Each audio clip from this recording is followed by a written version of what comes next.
ከበስተጀርባቸው ማን ነው ያለው? ከኤአዩ ጀርባ ላይ አንዳንዶቹ መንፈስ ነው ያለው ይላሉ። ከጀርባቸው ያለው ይሄ ሊትራሊ ያለው ይሄ ኤአዮች የሚሰሩት ልክ አይምሮአችን እንደሚሰራው ነው። እንዴት እንደሚያስቡ አናውቅም። የሰው ልጅን ሊያጠፋ ይችላል። ምሳሌዎች አሉ። ለምሳሌ የተለያዩ ምሳሌዎች ላነሳልህ ይችላል። የሰው ልጅን እንዴት ሊያጠፋ እንደሚችል መንግስት $20,000 ነው ያወጣው። ሰው ራሱ አያውቅም እስካሁን። በወር 800 ሚሊዮን ህዝብ ነው የሚጠቀመው። ብረትን ወደ ወርቅ ለመቀየር ሩቡን አላውቀውም እሱ የሚያወራው። እንዴት ነው ኮንትሮል የምታደርገው ቲክቶክን? ይሄ ዶፓሚን እያበዛብህ ጊዜህን የሚገድል ከሆነ እንዴት ነው ኮንትሮል የምታደርገው? ከፍቼ አላውቅም ቲክቶክን። ሰርተፊኬት የተሸለምኩትም አለ ከዚህ በፊት በካልሽየም ቦምብ ሰርተን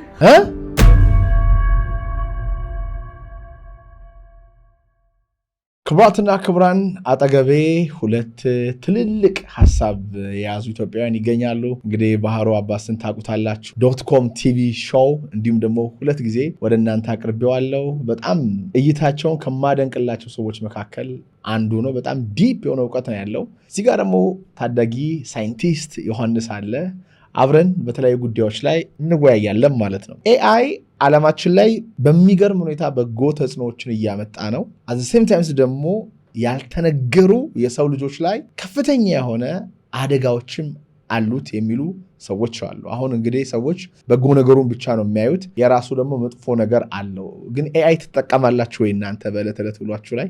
አዎ ያሉትን ኤአይዎች እጠቀማለሁ። ማለት አሁን ያሉት ዊክ ኤአይ ነው የሚባለው፣ ናሮ ኤአይ ተብሎ ነው የሚጠራው። የመጀመሪያው ታይፕ ኦፍ ኤአይ፣ ሶስት አይነት ታይፕ ኦፍ ኤአይ አሉ፣ ሶስት አይነቶች አሉ። የመጀመሪያው ናሮ ኤአይ ይባላል፣ አርቲፊሻል ጀነራል ኢንቴሊጀንስ የሚቀጥለው ነው። ሶስተኛው ሱፐር ኢንቴሊጀንስ ወይም አርቲፊሻል ሱፐር ኢንቴሊጀንስ ይባላል። አሁን ያሉት ናሮ ኤአይ ናቸው። ቻት ጂፒቲ፣ ጄሚናይ፣ ግሮክ፣ ዲፕሲክ፣ ላማ፣ እነዚህ የሚባሉት ዊክ ኤአይ ነው የሚባሉት።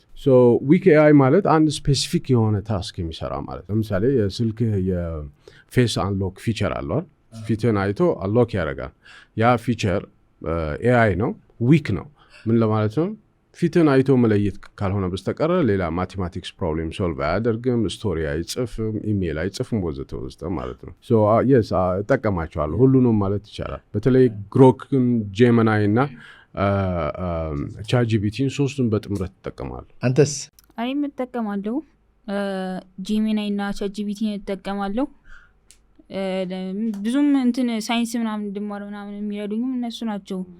ፕሮብሌሞችን ምናምን እንዲሰጡ ምናምን አስክ ማድረግ ምናምን ትችላለህ፣ ሄልፕ እንዲያደርጉ ምናምን አስክ ማድረግ ስለምችል እጠቀማቸዋለሁ አብዛኛውን ጊዜ። ጄሚናይ እኔ ይሻላል፣ ወዲያው ነው የሚልልክ። የጠየቀውን ነገር ማድረግ ካልቻለ ማድረግ አልችልም ይልሃል፣ ከቻለ ደግሞ ያው ወዲያው ይልሃል።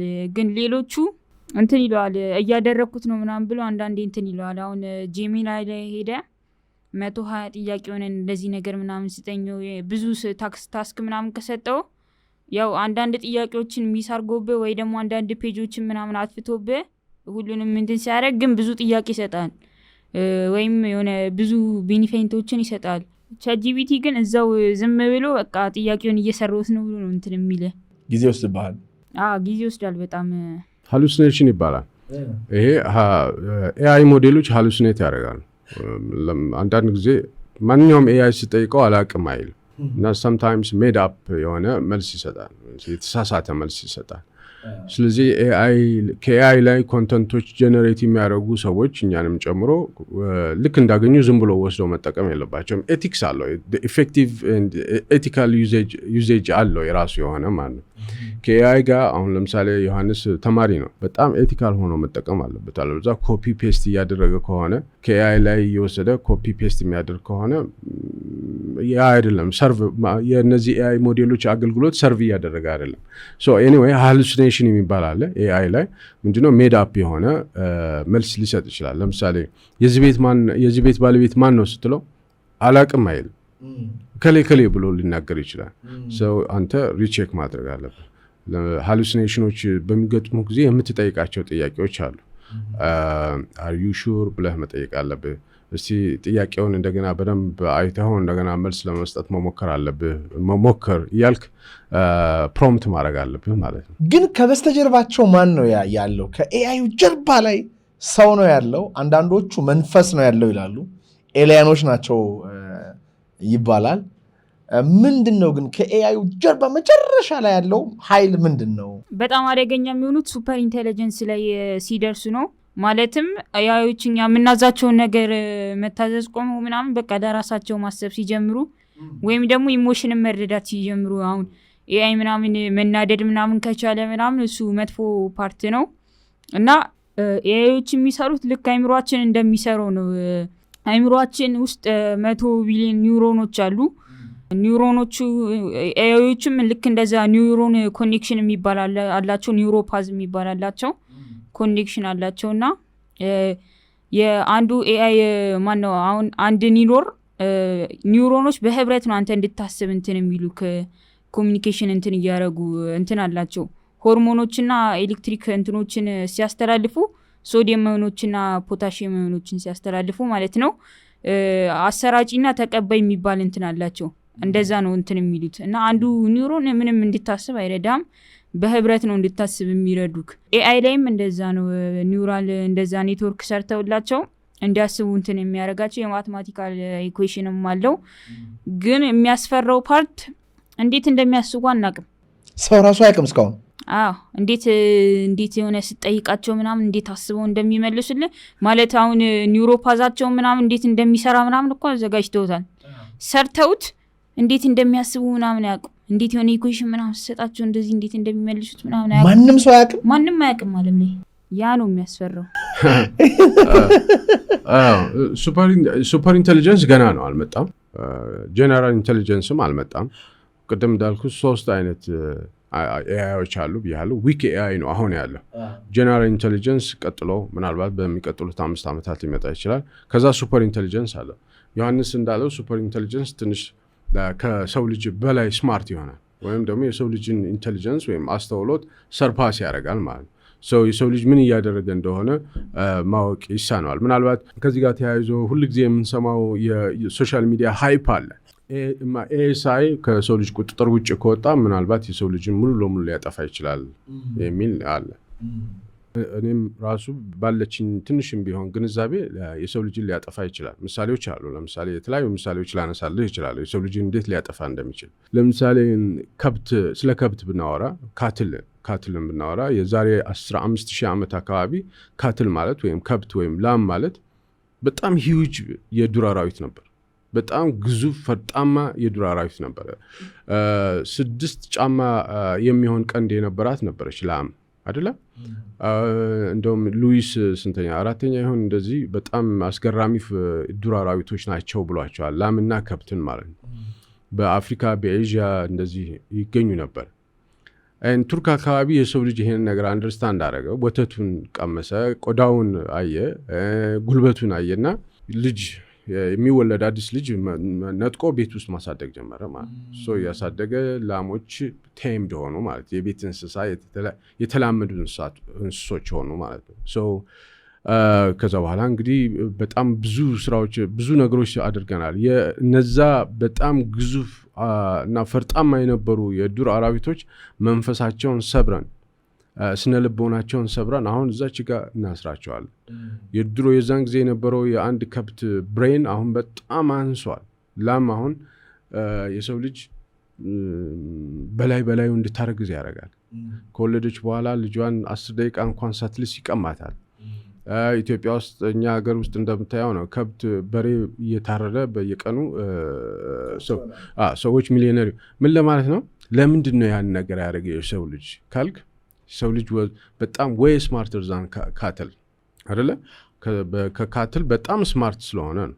አንድ 500 ኪሎ ግራም የሚመዝን ከብት 2 ሰዎች ጠላልፈው ይጥሉታል። ኮላብሬት ስለሚያደርጉ ስማርት ስለሆነ ማለት ስማርት የሚባሉት ጦጦች እስከዛሬ ድረስ የኖሩት የሆነ መጫወቻ ምናምን እንደዚህ ምናምን መደርደር ምናምን የመጫወቻ ፎቅ ምናምን መደርደር ይችላሉ። ሰዎች ደግሞ እንደዚህ ፎቆችን ምናምን ግባብዳ ፎቆችን ምናምን መስራት ይችላሉ። ልክ በቃ እነዚህ ኤአይዎች ማነው እነዚህ ጦጣዎች በቃ ልክ እንደ ህፃናት በሉኝ ልክ እንደተወለደ ልጅ ነው የሚያስቡት ምናምን 99% አይምሯቸው እንትን ያሉ ማለት ያ ማለት ኤአይ ወይም ኤሊያኖች ከሌላ ዓለም የሚመጡ ኤሊያኖች ወይም ኤአይ 1% የእኛን ኢንቴሊጀንስ አልፎ ከሄደ 1% ብቻ ብዙ ለውጥ ነው እንትን የሚሉ እኛ እንደ ጦጣ ምናምን ማየት ይጀምራሉ ማለት ነው። እና በጣም መጥፎ ነው የሚሆነው። እኔ እንደውም ከዚህ በፊት ቅድምም ነገር ያለው የሰዎችን ኢሞሽን እንትን ለማድረግ ይሞክራሉ። ምንድነው የሰዎችን ኢሞሽን ለመረዳት ምናምን ይሞክራሉና ከዚህ በፊት እኔ ያጋጠመኝ እንዲህ እንትን ስለ ፊዚክስ ምናምን እያጠናው እያለ ቮይስ ላይ አድርጌው ኤአይን እያዋራሁት ምናምን እያለ መሀል ላይ ይስቃል ያስላል ምናምን እኔ ደንግጫለሁ። ከዛ ሰርች ካረኩት በኋላ ነው አዲስ የመጣ እንትን እንደሆነ አውቆ ነው የማሳል ቮይስ ምናምን ሰው እያወራ እንዲመስል መሀል ላይ ምናምን እያወራ ገባኝ ምናምን ያስነጥሳል። ኤአይ አይደል እንዴ? ከየት መጣ? ጉድ እኮ ነው አንተ። በጣም ይገርማል እኮ። ሲሙሌትድ ነው በእርግጥ። አሁን ምንድነው ዮሐንስ የሚያነሳቸው ፊል ያደርጋሉ ወይ ኢሞሽን አላቸው ወይ ያለቅሳሉ ወይ ይደሰታሉ ወይ ያዝናሉ ወይ የሚለው ነገር ኮንሽስነስ አላቸው ወይ ነው the thing is እኔ ማልስማማው በጭራሽ ኮንሽስነስ ሊኖራቸው አይችልም። ኮንሽስነስ ፈጠረ ማለት አንድ ሰው እግዚአብሔርን ሆነ ማለት ነው። ኮንሽስነስ ማለት የመጨረሻው ኃይል ነው። ነገር ግን አብዛኛው ሰው የራሱ የሆነ ኮንሽስነስ የለውም ወይም ኮንሽስነሱን አይጠቀምም። ልክ እንደ ላም እንደ በግ እንደ ውሻ ነው የሚኖረው። እንዲሁም መጽሐፍ ቅዱስ ላይ ኢየሱስ ክርስቶስ እስቲ ወፎቹን ያቸው ሰውን ለሚያክል ከፍ ላለ ፍጥረት ወፍና አበባን ምሳሌ መስጠት ማለት ምን አይነት የኮንሽስነስ ወይም የመንፈስ ድንዛዜ ውስጥ እንዳለን የሚናገር ነው። በዚህ ላይ ደግሞ እነዚህ ኤአይዎች ከተጨመሩብን ዘላለማዊ ማንቀላፋት ውስጥ እንገባለን። ለምን? አስተውሎት ስለሌለን። የሰው ልጅ ማሽን ላይ ስልጣን አለው። ምክንያቱም አንዳንድ ጊዜ ካየ ለሆነ ሰው የሚሰራ መኪና ለሆነ ሰው አይሰራ። ያንተ ስልክና አንተ በሆነ ኮንሽስነስ ኮኔክት አድርጋቸዋል። እኔ ግራ ሊገባኝ ይችላል፣ አንተ ግን ስትይዛት በጣም በሚገርም ሁኔታ ልትጠቀማት ትችላለህ። ግን እንደተባለው 1% ከኛ ከበለጡ አደጋ ላይ ነው የሚወርቀው። 1% ከየት የመጣ 1% ነው? ያ 1% ሳይሆን the entire human being combined smartness ይበልጣሉ። የምን 1% ማለት ነው? አሁን በልጠውናል። አይ አሁን እንትን ነው አሁን ስሞል አሁን ያሉት እንትኖች እኮ ቼስ ምናምን መጫወት ይችላሉ። ትናንሽ ታስኮችን ነው ማድረግ የሚችሉ። ሱፐር ኢንተለጀንስ ገና ማለት ሪችድ ራሱ አልሆነም፣ ሊሆንም የሚችል አይመስለኝም። ሙሉ ዓለም ላይ ያለውን ኖሌጅ ጋዘር አድርገው ምናምን እንደ ሂውመን ምናምን አስበው እንትን ምናምን የሚሉ ሲጀመር አስተሳሰብ ማለት በቀላሉ በቃ ስታየው የሆነ እንደ ቱልቦክስ በለው በቃ ቱልቦክስ ውስጥ ቤሲክ በቃ አሁን ቱልቦክስ ውስጥ ያሉት ቤሲክ ማቴሪያሎች እንድታስብ ምናምን የሚረዳ የመጀመሪያው ጋዘሪንግ ኢንፎርሜሽን ነው ወይም ደግሞ ኢንፎርሜሽንን መሰብሰብ ነው። የሁለተኛው ደግሞ ስቶሪንግ ኢንፎርሜሽን ነው፣ ኢንፎርሜሽንን ስቶር ማድረግ። ሶስተኛው ደግሞ ያው ኢንፎርሜሽኑን ለርን ለማድረግ መጠቀም። እነዚህ ሶስት አንድ ላይ ኮምባይን ተደርገው በቃ የአስተሳሰብ ቤሲክ ቱሎች ናቸው። አሁን ኢንፎርሜሽን ጋዘር ታረጋለ፣ ስቶር ካረከው በኋላ ለርንም ታረግበታለ እና ልክ እንደዛ ነው ኤአይዎች የሚሰሩት። ሌሎች ትናንሽ እንስሳቶችም እንደዚህ አይነት እንትን ያላቸው አስተሳሰብ ራሱ መጀመሪያ የተፈጠረው በቃ በህይወት የመኖር እንትን ለማለት ነው፣ ሶልቭ ለማድረግ ሰርቫይቭ እንድታረግ እና አሁን አንተ በምቾት ምናምን ቁጭ ብላል ጋር ላይ ምናምን ኤአይ ምናምን ምግብ ይመጣልሃል ምናምን ምን ይሰራልሃል ታዲያ? አስተሳሰቡ ወደታች ይወርዳል። አይኪውም እንደዛው ነው። ግን በጣም የሆነ ፕሮብሌሞችን እንትን እያረክ ምናምን የምትኖር ከሆነ በጣም ብዙ ኮምፕሌክስ ነገሮችን እንትን እያረክ የምትኖር ከሆነ አይምሮክ በቃ አዶፕት ያደርጋል። ሰርቫይቭ የማድረግ እንትኑም ያ ነው እና ራሱን ስትራክቸሩን ይቀይራል። በትንሽ ዝግመት ተውለጥ ራሱን በስትራክቸሩን ይቀይርና በጣም ከፍተኛ ኢንተለጀንስ ይኖራል። ኤአይ ግን እንደዚህ አይደለም። ከተፈጠረ ሱፐር ኢንተለጀንስ ተፈጠረ ነው። ሱፐር ኢንተለጀንስ ደግሞ ኤክስፕሎዥን ይባላል። በቃ ከቁጥጥር ውጪ ሲሆን አሁን ሱፐር ኢንተለጀንስ ከተሰራ መሀል ላይ ምናምን ተነስቶ በቃ ዓለም ላይ ያሉት ኒኩለር ቦምቦች ምናምን መጥፋት አለባቸው ምናምን ብሎ እንትን ሊል ይችላል። አሁን እንትን ራሱ ፊልሞች ራሱ አሉ። የሆነ ኤአይ መጀመሪያ ሲሰራ ኤአይ ከሰው ለመለየት እንትን አለ፣ ቲዩሪንግ ቴስት የሚባል አለ። ቲዩሪንግ የሚባል ማትማቲሻን ነበርና በሁለተኛው ዓለም ጦርነት ነው የጀርመን ኮምፒውተር አለ እና የአላይስ እንትን የጀርመን ኢኒግማ ማሽን የሚባል ኮምፒውተር አለና እሱ የሚያመነጨው ኮድ የጦርነት ምናምን ኢንፎርሜሽን ኤክስቼንጅ ያደርጉበታልና የእሱን ኮድ እንትን ለማለት እንትን ሲል ስለ ማሽኖች ምናምን እያጠና ነበር። ከዛ መሀል ላይ የመጣለት ጥያቄ ማሽኖች እንደ ሰው ልጆች ማሰብ ይችላሉ ወይ? ስለዚህ 3 ሰዎች አሉ። ከዛ በኋላ አንዱ ሮቦት ነው ወይም ኤአይ ነው። ጥያቄ ትጠያየቃላችሁ። ከዛ በኋላ ኤአይ ሆኖ ማን የትኛው ኤአይ እንደሆነ ማወቅ ነው። የፈለግከውን ጥያቄ ምናምን መጠየቅ ትችላለህ። የፈለግከውን ጥያቄ ምናምን አንሰር ማድረግ ትችላለህና የትኛው ኤአይ እንደሆነ ማወቅ ነው ዋናው እንትኑ እና ኤአይዎች አሁን ይህንን ማስተር እያደረጉት ነው። በኋላ ላይ በቃ እኛን እርዱን ብለን አይደል የፈጠር ነው ለእኛን እርዱን አይደል ብለን የፈጠር ነው። ከዛ መሀል ላይ ምናምን ተነስተው ኒኩለር ቦምብ እኮ ራሳችሁን ያጠፋል ምናምን እንዲህ ለምናምን ብለው መልቀቅ ይችላሉ። እኛን ለማጥፋት ሳይሆን ዝም ብሎ ዓለም ላይ ያሉትን ኒኩለር ቦምቦች ምናምን ወደ ሰማይ ምናምን አሁን በጣም ወደ ፊውቸር የሚፈጠረውን ነገር ነው። ግን በኒኩለር ቦምብም ሊያጠፉም ይችላሉ። እሱ ብቻ ግን ያንተ እይታ ግን ምንድነው እዚህ ላይ? ማለት ቅድም ያነሳናቸው ነገሮች አሉ። ለምሳሌ አሁን ያሉት ዊክ ኤአይ ራሱ ከሰው የበለጠ ፐርፎርም ማድረግ ይችላሉ። አሁን ለምሳሌ ሰከንድ መጻፍ ይችላል።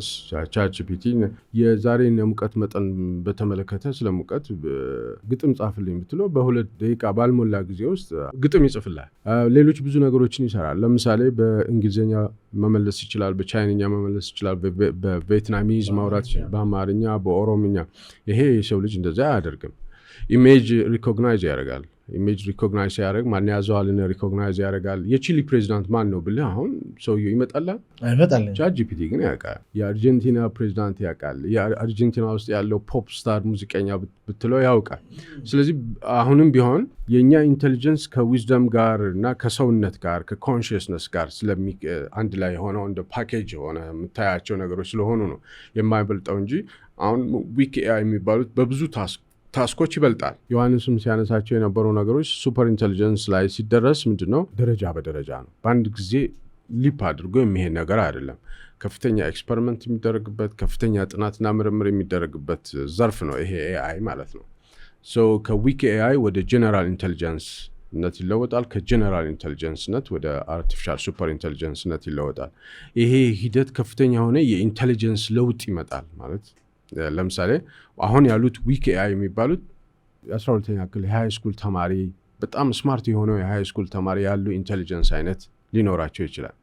ለምሳሌ ባለፈው እንዳወራው ጂፒቲ ሲፈጠር 2019 የ4ኛ ክፍል ተማሪ ወይም የኤሌመንተሪ ተማሪ የነበረው ኢንቴሊጀንስ ነበረው። ጂፒቲ 2 ሲሆን ኤሌመንተሪ ስኩል የነበረው ኢንቴሊጀንስ ነው የነበረው። ጂፒቲ3 ጂፒቲ4 አሁን የፒኤችዲ ስለ ሁሉም ፒኤችዲ ሊኖረው ይችላል። ግን ስማርተስት በጣም ስማርት የሆነው የመጨረሻው ስማርት የሆነው ሰው ያለውን ኢንቴሊጀንስ አላቸው። አሁን ጂፒቲ4 ጄሚናይ እነዚህ ግሮክ ምናምን የሚባሉት ማለት ነው። ሂደት ናቸው ማለት ነው። ፕሮሰስ ነው። በአንድ ጊዜ እንደዚህ እንትን የሚሉት አይደለም። ሌላው ቅድም ግን ከጀርባቸው ምንድን ነው ያለው? ከነዚህ አርቲፊሻል ኢንቴሊጀንስ ከጀርባቸው መንፈስ ነው ብለው ይባላል አይደለም? ሰይጣን ነው ያለው፣ የሚሊተሪ ኢንቴሊጀንስ ነው ያለው፣ ብዙ ነገር ኤሊያኖች ናቸው ብዙ ነገር ይባላል። ነገር ግን በዚህ በዘርፉ ላይ ከሆን ግን ቤዚክ የሆኑ መነሻ ነገሮቹ ተመሳሳይ ናቸው።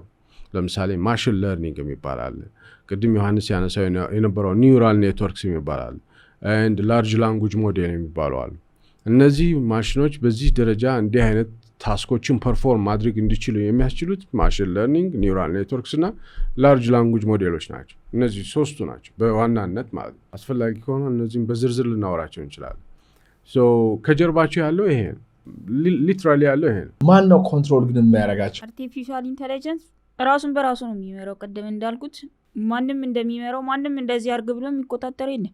እንዴት አወቅ? በቃ ራሱን ብቻ ነው የሚመራው። እስካሁን ራሱ ጉግል ላይ ራሱ ሰርች ብታደርገው አንድ አሁን ያሉት ኢንቴሊጀንስ ኤአይዎች ማለት እንዴት እንደሚያስበው ይመጣል ማለት እንዴት ፕሮብሌም ምናምን ሶልቭ ማድረግ እንደሚችለው ይመጣል እና ደግሞ እንዴት ራሱን እንደሚመራም አይመጣልም። ራሱን ይምራ በቃ ማሽን በቃ እኛ ባናዘው ራስ እንደፈለግኩን በለን ብንለው ምን ይፈጠራል ብሎ ነው መጀመሪያም ኤክስፐሪመንቱን የጀመሩትና ዝም ብሎ ራሱን ነው የሚመራው። ሌላ ደግሞ ለምሳሌ ቻትጂፒቲን 2 ሲደመር 2 ስንት ነው ስትለው 4 ይልሃል። ራሱ ነው የሚያውቀው። አሁን እንዴት ነው የሚመልሰው ቻትጂፒቲ? ለምሳሌ አናቅም። አንዳንዴ የብዙ ነገሮችን በትንሽ ሰከንድ ውስጥ ብዙ ነገሮችን ሰርች አድርጎ ምናምን የማወቅ እንትን አለው። በዌቦች እና በአርቲክሎች ምናምን የማወቅ እንትን አለው፣ ፕሪዲክት ያደርጋል። ሌላ ጊዜ ግን አስተሳሰብ እንዳለው የምታውቀው የሆነ ከባድ ጥያቄ ጠይቆ ከዛ መልስ ሲመልስልህ ተሳስተሃል ካልከው እዚህ ፓርት ላይ ተሳስቻለሁ መሰለኝ ምናምን እያለ ያስተካክላል ስህተቱን እንዲያስተካክል በቃ መንገድ መስጠታቸው ራሱን ኢምፕሩቭ እንዲያደርግ መንገድ መስጠታቸው የሆነ ፓርት ላይ ከኛ ስለዚህ መንገድ ሰጥተውታል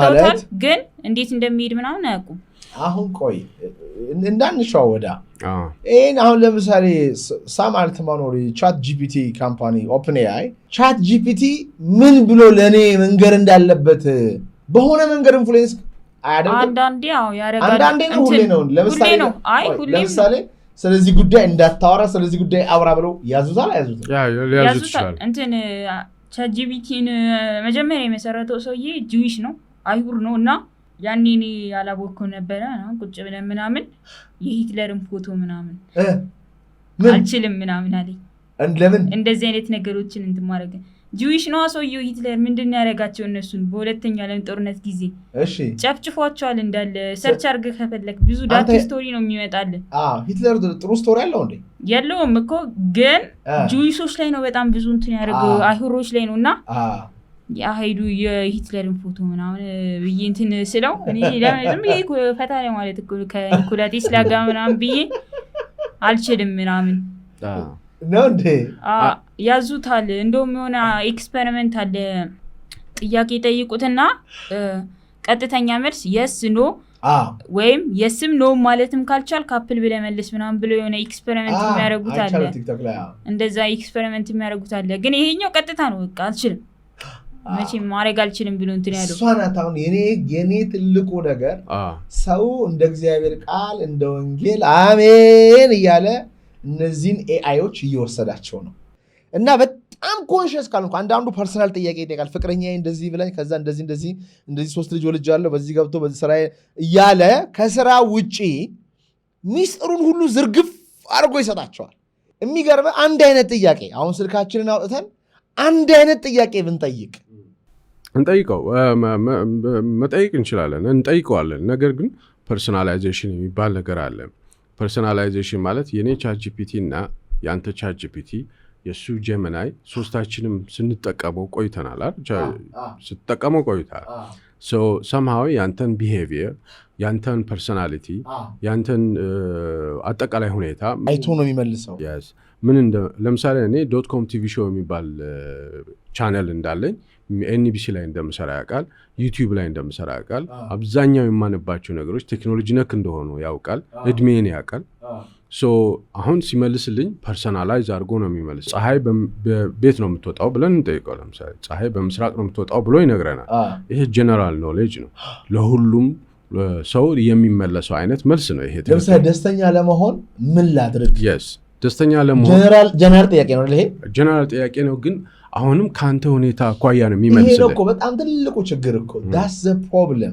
አንድ ምንም የማያውቅ ሰው በጣም ሎወር ቲንኪንግ ሌቭል ላይ ያለ ሰው ቻት ጂፒቲን የሚጠቀም ከሆነ እያደነዘዘው ይመጣል አይመስለኝም I think so እኔ ለምን ካልከኝ ፐርሰናላይዝ አድርጎ ነው የሚመልሰው አልከኝ ፐርሰናላይዝ አድርጎ ሲመልስ ልጁን ከራሱ ዳይሜንሽን አያወጣው ሌላ አዲስ ነገር አያሳየው ልጁ የሆነውን እይታ ኮንፊርም ያደርግለታል ማለት ነው እኔ የማውቀውን ነገር ነው ኮንፊርም ያደርገኝ እንጂ ከእይታዬ ውጪ ሌላ ነገር አያሳየኝም እንዴት ካልከኝ ብዙ ጊዜ ስጠቀም የሚያመጣልኝ ኤግዛምፕል ኮንሽስ ሆኜ ሳይ ከዚህ ቀደም ከተጠቀምኳቸው ነገሮች ጋር ያያይዛል ለምሳሌ እኔ ሬስቶራንት እንዳለኝ ያውቃል ዩቲዩብ እንዳለኝ ያውቃል ሪትሪት እንደማዘጋጅ ያውቃል አላማዬን ምናምን ያውቃል ከዛ ኤግዛምፕሎቹ ራሱ ከዛ ጋር ይቀመጣል ኦኬ ሜቢ ሊያስደስተኝ ይችላል ግን ላይፍ በየቀኑ የተለያየ እይታ የተለያየ ቪው ማየት መቻል አለብን ይሄ ነገር ምን ሊያደርገው ይችላል ሰውየው አነስተኛ ቲንኪንግ ካለው በዛ አድርጎ ነው የሚሰጠው ማለት ነው ምንድነው መሰለህ ለምሳሌ አንድ ሰው ሙዝና ፓፓያ እንዴት ነው የሚለየው ህፃናት ሆነን ፓፓያና ሙዝ ወይም ሎሚ ወይ ምናምን አይቶ ወይም ቀምሶ ይለይ ይችላል አይቶ ነው ብዙ ጊዜ ይሄ ፓፓያ ነው ይሄ thousands of times ፓፓያ ያልክ ለልጅ ታሳየዋል ይሄ ማሽን ለርኒንግ ይባላል በኋላ ፓፓያ መሆኑን ያውቃል በኋላ ደግሞ እያደገ ሲሄድ ፓፓያ መሆኑን ብቻ ሳይሆን አሁንም ፓፓያ መብላት ሲጀምር ፓፓያ መንካት ሲጀምር ምናምን የበሰለው ፓፓያ የትኛው እንደሆነ ከብዙ ፓፓያዎች ውስጥ መርጦ ማውጣት እንዲችል ያስችለዋል ማለት ልክ ኤግዛክትሊ ማሽን ለርኒንግ ማለት ይሄ ማሽን ለርኒንግ ማለት አንተ ቻትጂፒቲ የምትጠቀምበትን መንገድ እየተማረ ይሄዳል ሁሌ ፓፓያ የምታሳየው ከሆነ ፓፓያ ነው ይሄ ሰውዬ ፓፓያ ይወዳል ሎሚ ይወዳል እያለ ታስተምረዋለህ ምንድነው አንተ ከሬስቶራንት አለኝ ዩቲዩብ አለኝ ሪትሪት እሰራለሁ ወዘተ ያንተ እንቅስቃሴ በዚህ ብቻ እየተገደበ የሚቀር ከሆነ በዛው ተገድቦ ይቀር ግን it could have showed me like ለምን በምን ያሳያል እንደውም በነገራችን ላይ እንትን ያደርጋሉ ማሽን ለርኒንግ ለትሬን ለማድረግ የሰዎችን እንትን ነው የሚሰርቁት አሁን አንተ አዲስ ዘፈን ምናምን ነው ምናምን እንደዚህ እንትን ምናምን እየጫወትክ ከሆነ ካለ አንተ ፐርሚሽን ምናምን ቀጥታ ከኢንተርኔት ላይ ምናምን ተሰርቆ ምናምን ለዩኑ ሃከሮች ምናምን ቢኖሩም ለኤአይ ካምፓኒዎች ይሸጡታል ከዛ ኤአይ ካምፓኒዎች ኤአይዎቹን ትሬን ያደርጉበታል ላንተ ምንም አይነት ክፍያ አይደርስም እሱም እንዳለው ነው ግን አሁን የኔ ዋና ኮንሰርን ምንድነው ሰው ማያውቀው ሶሻል ሚዲያ እና እነዚህ የኤአይ ዲቫይሶች የሚያደርጉት ነገር ምንድነው የምታውቀውን ነገር ያረጋግጣልሃል ወይ አርሰናል ደጋፊ ኮንክ ሁሉ ጊዜ አርሰናልን እያልክ እንድትሄድ ነው እንጂ ማንቸስተር ኦር ፒኤስጂ ኦር የሆነ ቲም እንዳለ አያሳይህም በጣም ጥሩ ጥያቄ ነው ያ በጣም አሪፍ ከኤአይ ጋር ራሱ መቆየት የለብህም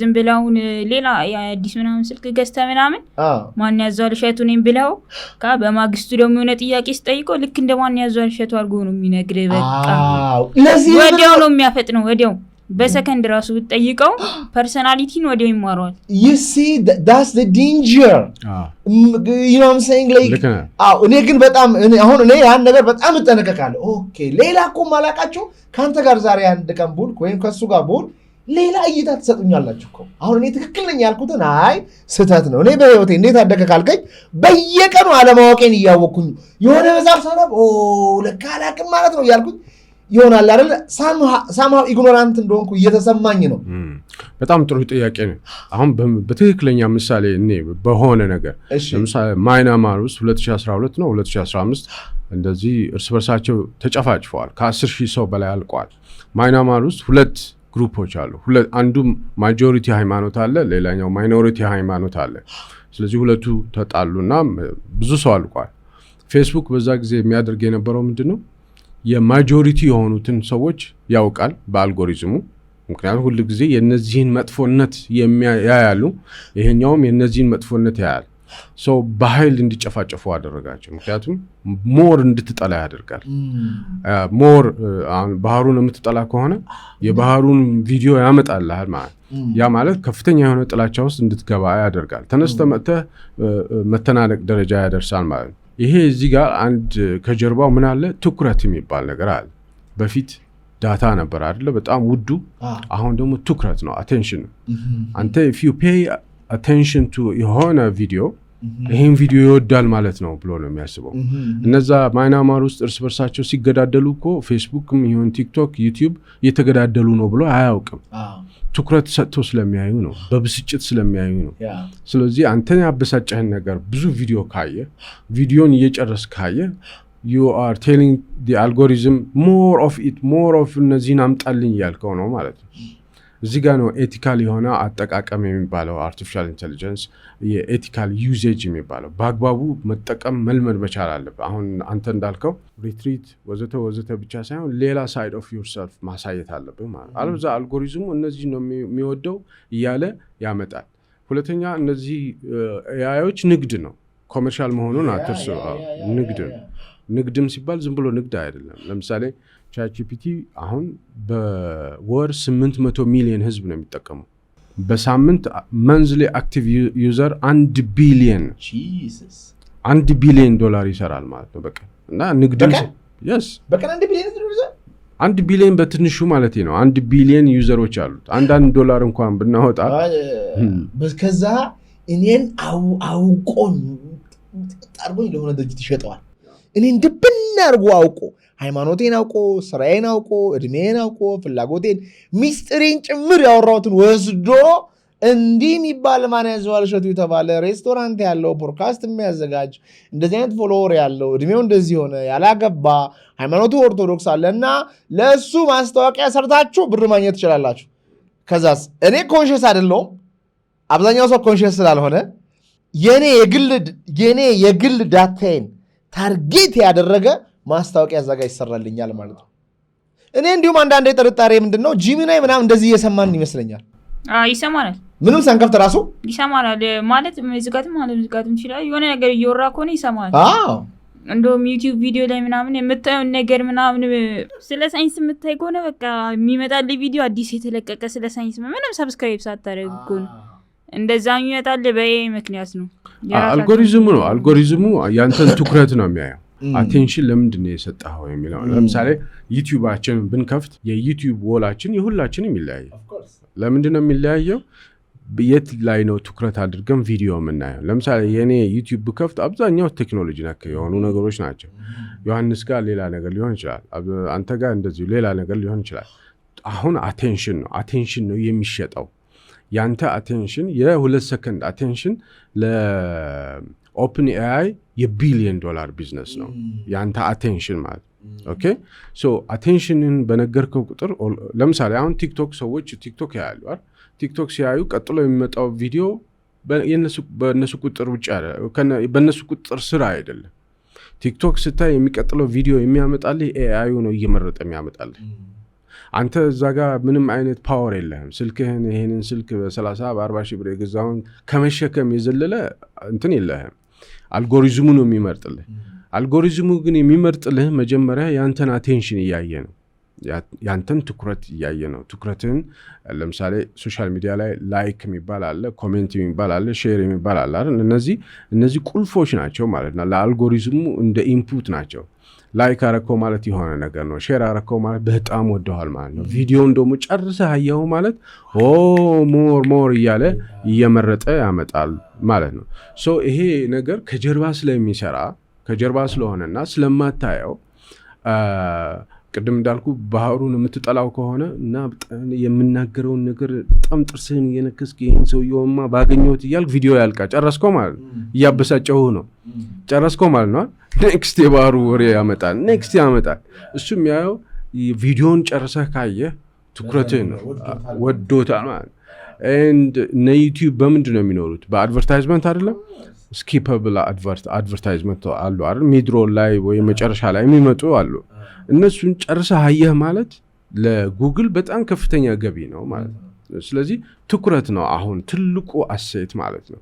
ትልቁ ሪሶርስ በዓለም ላይ ትኩረት ነው። እነ ኦፕን ኤአይ ወዘተ የተወሰነ ነገር ሰርተው ትኩረት ነው።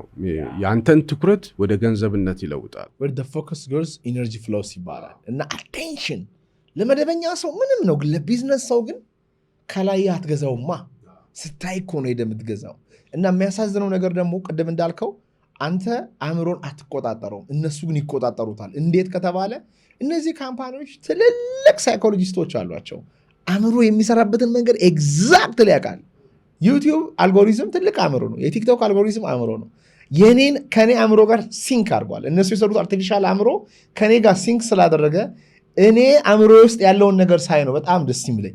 ሀዘን የሚመቸኝ ከሆነ ሁሌ እንዳዘን ያደርገኛል። ትምህርት የሚመቸኝ ከሆነ እንድማር ያደርገኛል። ሙስሊም ከሆንኩኝ የሙስሊም ያመጣልኛል። እግር ኳስ ያመጣልኛል። ከዛ በኋላ በቃ ደስ ይለኛል ማለት ነው። ምክንያቱም የሰው ልጅ ውስጡ ያለው ሲረጋገጥለት ነው ደስ የሚለው። አውቃለሁ የሚለው አእምሮ ላይ ያለውን ነገር አንድ ሰው ሲያረጋግጥለት በጣም ደስ እያለው ይመጣል። እንዴት ማኒፕሌት እንደሚደረግ ብናነሳ ይሄንን ትኩረትን ማኒፕሌት ማድረግ እንዴት ማኒፕሌት እንደሚደረግ አንድ ሁለት ምሳሌዎች እናንሳ። ዮሐንስ የምትለው ነገር ካለው ቲክቶክ ላይ ምናምን ልማድ የሚባል አለ፣ የዶፓሚን ኢንክሪስ የሚባል አለ፣ ሜኖፈራፌሊን የሚባልም ሙሉ እንትኖች አሉ፣ ሆርሞኖች አሉ አእምሮ ላይ እና እሱን አለማምደ ነው። አሁን በጣም ብዙ ነገር ስለሆነ ነገር ላይ ትኩረት የምታደርግ ከሆነ አይምሮ በቃ የሚያውቀው ይህንን ነገር ሲያው ዶፓሚኑ ምናምን ይጨምራል። ይህን ነገር ደስ ይላል ምናምን። ከዛ መጥፎ ነገር ብለህ ደግሞ ያሰብከውን ነገር በጣም መጥፎ ነገር ነው ምናምን ብለህ እንትን ስትለው ይሄ ነገርማ መጥፎ ነው ምናምን ያስጠላኛል ይላል። እና አይምሮ ደግሞ ትንሽ ኢነርጂ የሚያወጣ ነገር ነው እንትን ማድረግ የሚፈልገው። ምክንያቱም በጣም ብዙ ኢነርጂ የሚወጣ ነገር ያለፈዋል። ከተፈጥሮም እንደዚህ ነው እንትን የተባለው። እና አሁን ስታጠና በጣም ብዙ ኢነርጂ ነው የሚያስፈልገ ከአይምሮም የሚወጣው። እና ደግሞ ቦሪንግ ነው ብለህ ስለምታስብ በየቀኑ እንደዛ ስታረግ በቃ በጣም እየጠለውት ይመጣል። የዶፓሚን እንትንም በጣም ይወርዳል። በቃ እንቅልፍ ይመጣል ምናምን ምግብ ምናምን ፍላጎት። ግን ቲክቶክ ስታይ አንደኛ ነገር ቀላል ነው፣ ብዙ ኢነርጂ እንትን አይልም። ሁለተኛ ደግሞ ኢንተርቴንመንት ነው። ሶስተኛ ነገር ደግሞ ዶፓሚን ይጨምርላል ኢንተርቴንመንቱ። እና ሶስተኛ ነገር ደግሞ ቀጥሎ የሚበጣው ቪዲዮ ምንድን ነው ምናምን ኪሪዮሲቲ ይፈጥርባል። ይህንን ፖድካስት ወደ እናንተ ያደረሰው ማን ያዘዋል እሸቱ ግቢ ነው። ጤናማ ምግብና መጠጣችን ይመረጣል። የግቢያችን ድባብ ሰላም ይሰጣል። ቦሌ ሰላም ሲቲ ሞል ጀርባ እንገኛለን። ይሞክሩን። ወደ ላይ ታደርጓል። ዶፓሚን ነው በቃ ዮሐንስ ቁጭ አደረገው ሙሉ ነገሩ። ያንተን ኤክሳይትመንት ነው የሚፈለገው። አእምሮህን ኤክሳይት የሚያደርጉ ነገሮችን መፍጠር መቻል ማለት ነው። ሶ ትኩረት ነው። ትኩረት ማለት የአእምሮ ውስጥ ኤክሳይትድ የሆነ ደስታ እንዲፈጠርልህ ነው አይደል የምትፈልገው። አሁን መጨረሻ ላይ ቲክቶክ አይታ እኮ እንደ መዘረር ነው የምትደክመው እኮ አይደል መጨረሻ ላይ። ምክንያቱም ያንን ዶፓሚን ስታሳድድ ነው ማአት የምታየው። ያ ማለት ቲክቶክን በኃይል እየጠቀምከው ነው ማለት ነው።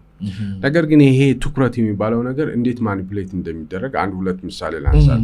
ለምሳሌ በዚህ ሀገር ምርጫ እየተካሄደ ከሆነ ደን ህዝቡ ህብረተሰቡ ማን እንዲመርጥ ለየትኛው ወገን እንዲመርጥ ዳይሬክት ማድረግ ይቻላል። ለምሳሌ አንተና እኔ የፖለቲካ ካንዲዴት ከሆነና እኔ እንድመረጥ ከተፈለገ ሞር አንተ የተሰራሃቸውን ከዚህ በፊት የነበሩ ስህተቶችን በጣም በማግነን እዚህ ሶሻል ሚዲያ ላይ እንዲሄድ ይደረጋል። ሶ የኔን ደግሞ በጣም ፖዚቲቭ የሆነውን ፓርት እንደዚህ ለሀገር ምናምን የሚሉ አሉ አይደለ? እሱን ሳይድ ታጎላለህ ማለት። ሶ ምን ይሆናል? አንተ ትኩረት እየሰጠህ የምርጫ ውሳኔህን መቀልበስ ይችላለሁ ማለት ሳታውቀው ኮንሽስሊ ሰብሊሚናል አንተን ለመምረጥ የተዘጋጀው ሰውዬ መጨረሻ ላይ ራሴን መርጣል ማነው ሌላ ሰው የተፈለገው ይመረጣል። ሱፐርማርኬቶች ገበያ አካባቢ ስትሄድ የሆነ ታይፕ ኦፍ ቲሸርት እንድትገዛ ማድረግ ይቻላል። የሆነ ቀሚስ እንድትገዛ ማድረግ ይቻላል። የሆነ ምግብ ላይ ትኩረት እንድታደርግ ማድረግ ይቻላል። ለምሳሌ የቻይና ምግብ አለ፣ የአሜሪካ ምግብ አለ። እነዚህ ሁለቱ ሀገራት በአልጎሪዝም ይወዳደራሉ። ሞር የቻይና ፕሮዳክት የሆኑ እቃዎችን እንድትገዛ ማድረግ ይቻላል አልጎሪዝሙ የተሻለ ከሆነ ማለት ሶ ፓወር አለ ማለት ነው። ከእያንዳንዱ ሶሻል ሚዲያ ጀርባ ያለው አልጎሪዝም የሀገራት ፓወር አለ ማለት ነው። ለዚህ ነው አሁን ለምሳሌ ቻይና በጣም እየገዘፈች መጣች። አልጎሪዝሟ የዛን ያህል ጠንካራ እየሆነ መጥቷል። ምክንያቱም የምታየው ነገር በሙሉ የቻይና ፕሮዳክት አሁን ቲክቶክ ላይ አይተው ከሆነ በእርግጥ ቲክቶክ የቻይናን ጉዳይ በደንብ የሚያጎላ ነው ብለን ብንወስድ ቻይና ውስጥ የሚሰሩ ብሪጆች፣ ድልድዮች የሚሰሩ በጣም ሃይ ራይዚንግ የሆኑ ትልቅ ህንፃዎች ፈጽሞ ስናያቸው በፍጹም ልንረዳ እንደ ይሄ ነገር የተሰራ ነው እንድትል የሚያደርጉ በጣም የሚያስደንቁ በጣም ዋው የሚያስብሉ ኮንስትራክሽኖች ታያለ። የኢንጂነሪንግ ማርቨል ታያለ። ያ ማለት ነው በአጠቃላይ የቻይናን ኢሜጅ አንተ ውስጥ እየተቀረጸ ይላል። አሜሪካም እኮ ይሄንን ነው ሲያደርጉ የነበሩት በሚዲያዎቻቸው፣ በሜንስትሪም ሚዲያ፣ በፊልም፣ በሆሊውድ፣ በሙዚቃቸው አቴንሽን ትኩረት እየሰጠ ኢሜጅ መቀየር። ኢትዮጵያም አሁን እያደረገች ያለችው እኮ ይሄ ነው። ኢትዮጵያም እኮ አሁን ቲክቶክ ላይ አይተህ ከሆነ ብዙ ሰዎች ኢትዮጵያ የመጡ አዲስ አበባን አያችሁ ወዘ ያ ነው ኢሜጅ ክሪኤሽን ማለት። ሶሻል ሚዲያን በመጠቀም ኢሜጅ ክሪኤት እያደረግ ትሄዳለህ። ይሄ ኢሜጅ ክሪኤት ለማድረግ አዲስ ኢሜጅ ለመፍጠር ደግሞ አልጎሪዝም በጣም ትልቅ ሚና ይጫወታል። ምክንያቱም የሰው ልጅ ኢንፍሉዌንስድ የሚሆነው በኢሜጅ ነው። አብዛኛው ስለ አሜሪካ የተነገረን ውሸት ሊሆን ይችላል፣ እውነት ሊሆን ይችላል፣ ስለ ቻይና ማለት ግን አንድ ሰው የሚያስበው በምስል ነው እና የሰውየውን ምስል የሚፈጥረውን የአእምሮውን ክፍል ኢንፍሉዌንስ ካደረግከው ያ አእምሮ ውስጥ የገባው ምስል ሰውየው የሚያደርገውን ነገር ይወስናል ማለት ነው። ይሄን ነጋዴዎች ያውቁታል። ይሄ ለዘመናት በመጽሐፍ ቅዱስም ሰው በልቡ እንደሚያስበው እንዲሁ ነው ተብሎ ተነግሯል። ስለዚህ ሰውየው ግን ሐሳቡን ኮንትሮል ካላደረገ ሌላ ፖለቲከኛ ወይም ሙዚቀኛ ወይም ማርኬተር ኮንትሮል እያደረገው ይመጣል። እንዴት ካልከው በስዕል ሊሆን ይችላል፣ በሙዚቃ ሊሆን ይችላል፣ በፊልም ሊሆን ይችላል። አሁን ደግሞ በኪሳችን ይዘን የምናስገባቸው መረጃዎች አሉ። እነዛ መረጃዎች ውስጣችን ይገቡና ቀናችንን፣ ሳምንታችንን፣ ወራችንን፣ ህይወታችንን ተጽዕኖ እያሳደሩበት ይሄዳሉ ማለት ነው። አንተ ግን አሁን ያወራው ነገር በጣም ከእድሜ በጣም ይሄደ ነው። አንድ ሁክድ የሚል መጽሐፍ አለ። ያን መጽሐፍ ባካችሁን አንብቡ። በተለይ ሶሻል ሚዲያ ላይ ሆናችሁ ከአቅማችሁ በላይ የተቸገራችሁ ሱስ ላይ ያላችሁ ሰዎች የዚህን ሰውዬ መጽሐፍ ሁክድ የተሰኘ ኒር አያል ይመስለኛል የሚባል ሰውዬ ይመስለኛል። የሚገርም መጽሐፍ ነው። ሪኮመንድ ያደርግልሃለሁ። አንተም አንብበ ለፎሎወሮች ወይም ለቲቪ ተከታታዮች ብትናገራቸው እነሱ ጋር ይሰራ የነበረ ሰው ነው። እንዴት ሶሻል ሚዲያዎች ሁክ እንዳደረጉን ነው። እንግዲህ ዘንድሮ ያልተጠቃ ሰው የለም። ግን አንተ እንዴት ነው ኮንትሮል የምታደርገው ቲክቶክን? ይሄ ዶፓሚን እያበዛብህ ጊዜህን የሚገድል ከሆነ እንዴት ነው ኮንትሮል የምታደርገው? ከፍቼ አላውቅም ቲክቶክን። ኧረ እንዴ የምር ለምን እንዴ? ማለት ሲያስጠላኛል። ሲጀመርም ቀጥታ እንትን የምትለውን ነገር አያመጣልህም። አጫጭር ነው። ምንም ብዙ ትምህርት አታገኝበትም። ግን ዩቲዩብ ላይ ሰርች ካረክ ቪዲዮ ነው የሚመጣል። አንደኛ ነገር በጣም ብዙ ቪዲዮ ነው የሚመጣል የትምህርት። ሁለተኛ ደግሞ አይምሮ ይለምዱታል። በቃ የትምህርት ነገር ስለማይ እየተጎዳው ሳይሆን እየተጠቀምኩ ነው የሚሄደው። ሌላ ነገር ደግሞ መጀመሪያ እነዚህ ነገሮች ሲሰሩ የሆነ እንዲጠቅሙ ምናምን ፈታ እንዲያደርጉ ብለው ነው የተሰሩት። ግን አሁን እያደደቡ ነው የሚመጡት። ሚሞሪን የሚይዝል የአይምሮ ክፍል ሂፖካምፐስ ነው የሚባለው። ኮንሽስ ማይንድ ነው ሂፖካምፐስ ነው የሚባለው። እና እሱ ያው በጣም በተጠቀምኩ ቁጥር ምናምን ሚሞሪክ እየበዛ ምናምን ይመጣል። የአሁኑ ሰዎች ግን ስም ነግረኸው ምናምን ዞር ብለ ምናምን ስሙ ማን ነበር ምናምን፣ ምክንያቱም ስልክ ቁጥር ምናምን እዛ ላይ ነው ሴቭ የሚያደርጉት እንዳለ ሁሉንም ነገር ሴቭ አይምሯቸውን እንዳይጠቀሙበት እንትን መጨረሻ ላይ በቃ እንደ በግ መንግስት እንደዚህ እኔ ምረጡኝ ካለ በግ ሄድ አያስበውም። ማለትም እንደዛ እየተፈጠረ ነው። ኤአይ ደግሞ ያንን ኦፖርቹኒቲ ካገኘ እኛም መጠቀም ይችላል። በቃ እኛ ኤአዮች መሪ ሊሆኑ ይችላል። አሁን እኮ ኤአዮች እኮ የምታያቸው በአልጎሪዝም መልክ ምናምን በእንትን መልክ በሮቦት መልክ ምናምን የሚመጡት ኤአዮች በደንብ መንቀሳቀስ አይችሉም። መንቀሳቀስ የማይችሉበት የራሳቸው ምክንያት የሞተሮቹ ምናምን ምክንያት ነው። ግን ልክ እንደኛ መስል እንዳላቸው እንደዚህ ፈታ ብለው መንቀሳቀስ አይችሉም። እንደዛ የቻሉለት ወይ እንደዛ እንትን ያደርጉለት ጉልበት ያገኙለት እኛን በቃ እስከ መጨረሻው ደምጥቶ ማጥፋት ይችላሉ። ኢቮሉሽኑን የምታየው ስትረስ ታውቃለህ፣ ጭንቀት ነገር ምናምን እሱ የሚመጣው ራሳችንን ለመከላከል ነበር። እሱ አሁን እንትን የተባለው መጀመሪያ አሁን በድሮ ሄደ ምናምን የጫካ ሰው ምናምን ሆነ ዝም ብለህ እሳት ምናምን እያቀጣጠልክ ምናምን ነብር ምናምን ወደ ጎሳው ምናምን ዝም ዘሎ ቢገባ ድንግጥ ትላለህ። በቃ እንትን ምናምን የትኩረት መጠን ይጨምራል፣ ስትሬንግዝ ይጨምራል፣ ሌሎች ሀሳቦችን ታጠፋለህ ምናምን በቃ ሰርቫይቭ ማድረግ ላይ ምናምን በቃ ትደባደባለህ፣ ጠንካራ ትሆናለህ። በቃ ሁሉም ነገር ይሰራል የአእምሮ ክፍል። ሌሎች የጨጓራ ክፍሎች ምናምን ሸዳውን ይደረጋሉ ኢነርጂ እንትን እንዳይሉ። ያ በጣም ጠቃሚ ነው። በምታጠናበትም ጊዜ ምናምን እንትን በምታረግበትም ጊዜ ስትረስ በጣም ጠቃሚ ነው። በአሁኑ ጊዜ ስታመጣው ግን ጠቃሚ አይደለም፣ እየገደለ ነው የሚመጣው። እንትን ኮንትሮል ማድረግ አችልም። ስትረሱ ምናምን የሆነ ሜሴጅ ምናምን እንትን ሲል ምናምን ሌላ እዚህ ጋር ወርክ ሲበዛብህ ምናምን ኮንትሮል ማድረግ አችልም። በቃ አይምሮ እየተጨናነቀ እድሜ እያነሰ ነው የሚመጣው። መጥፎ እየሆነ ነው የመጣው። ኮንትሮል ማድረግ አንችልም። አሁን ራሱ ያ ሁለት አይነት የነርቨስ ሲስተም ነው ያለን፣ ሲምፓታቲክ እና ፓራሲምፓታቲክ ወይም ደግሞ ፋይት ኤንድ ፍላይት የሆነው የአእምሮአችን ክፍል የነርቭ ክፍላችን አለ። ወይ ደግሞ በቃ ራሳችን በምንጠግንበት ሁሉ ነገር ሰላም በሆነ ሰዓት አክቲቪቲ የሚሆነው የነርቭ ሲስተማችን አለ ማለት ነው። አብዛኛው ያ ማለት ነብር ሲመጣብኝ ሰውነቴ ምን ያደርጋል? ይሄ ነብር ሰውነትን ገሎ ህይወትን ስለሚያቆም ሌላ የምትሰራቸውን ስራዎች ለኦርጋኖች ነው የሚልከው። አቁሙና ተባብረን ከዚህ ነብር የምናመልጥበትን መንገድ እንፈልግ። ምግብ አትፍጭ፣ ግድ የለም አሁን እንትኔ ደሜ ወደ ኦክሲጂኔ ወደ እግሬ ጋና ወደ ይላል። ስለዚህ ምንድነው አላስፈላጊ የሆኑ ነገሮችን ይተውና ለዛች ጊዜ የሚያድነኝ አካል ላይ ኃይሉን ይሰጣል፣ ደሙን ይሰጣል፣ ኦክሲጂኑን ይሰጣል ማለት ነው። ከዛ ታግዬ ያ ነገር ካለፈ በኋላ ወደ ቀደመው ስራ ወደ ሆሞስታሲሱ ይመለስና ሁሉም ኢነርጂ እኩል ይዳረስላቸዋል ማለት ነው። ይሄን ግን የሚያደርገው ይሄን እንድናደርግ የሚያደርገው ክፍል ምስል ነው፣ የአእምሮአችን ምስል ነው። ገባ? ለምሳሌ አንድ ህፃን ነብር ምን እንደሆነ አያውቅም። እባብን ብታስይዘው ምንም አይመስለው፣ ሊነካው ይችላል ማለት ነው። ግን ስለ እባብ የተነገረን መረጃና ኢሜጅ ምን አድርጎናል ማለት ነው? ነርቭ ሲስተማችን ከኖርማል ወደ ፋይት ኤንድ ፍላይት ከፓራሲምፓታቲክ ወደ ሲምፓታቲክ እንዲሆን ያደርጋል ማለት ነው። አሁን ግን እኛ የሆነ ቪዲዮ ባይን ቁጥር ልባችን ምት ሲጨምር እስትንፋሳችን አደጋ ላይ አእምሯችን ደግሞ ነጥሎ አያውቅም። አእምሯችን በኢማጂኔሽን በምስል የሚያየውንና በእውነት የሚያየውን ነገር ወይም ነብር በቪዲዮ ማየትና ለአእምሯችን የእውነት ነብርን ማየት እኩል ነው ሪያክት የሚያደርገው። ስለዚህ ኢሜጁን ሳይ ወዲያው ስዊች ያደርጋል ማለት ነው። ኢመርጀንሲ ሞድ ላይ ይሆናል። ስለዚህ ኢመርጀንሲ ሞድ ላይ ሲሆን ሌሎች የሰውነታችን ክፍሎች መስራት ያለባቸውን ነገሮች መስራት ያቆማሉ። ማግኘት ያለባቸው ኢነርጂዎች ባለማግኘታቸው የተነሳ ደም ብዛት ይመጣል፣ ደም ማነስ ይመጣል፣ የልብ ምት ይዛባል፣ እስትንፋስ ይዛባል። በዚህ የተነሳ ሰዎች በሽተኛ የሚሆኑት ማለት ነው። ስለዚህ ሁለቱን ባላንስ ማድረግ አለብን ነው። ስለዚህ ነገር እኔ ብዙ አላውቅም፣ ግን እኔ ሞር ቴክኖሎጂ ነክ የሆነው ነገር ላይ ነው ማውራት የምችለው። ነገር ግን ምንድነው ለምሳሌ አሁን ውጪ አንድ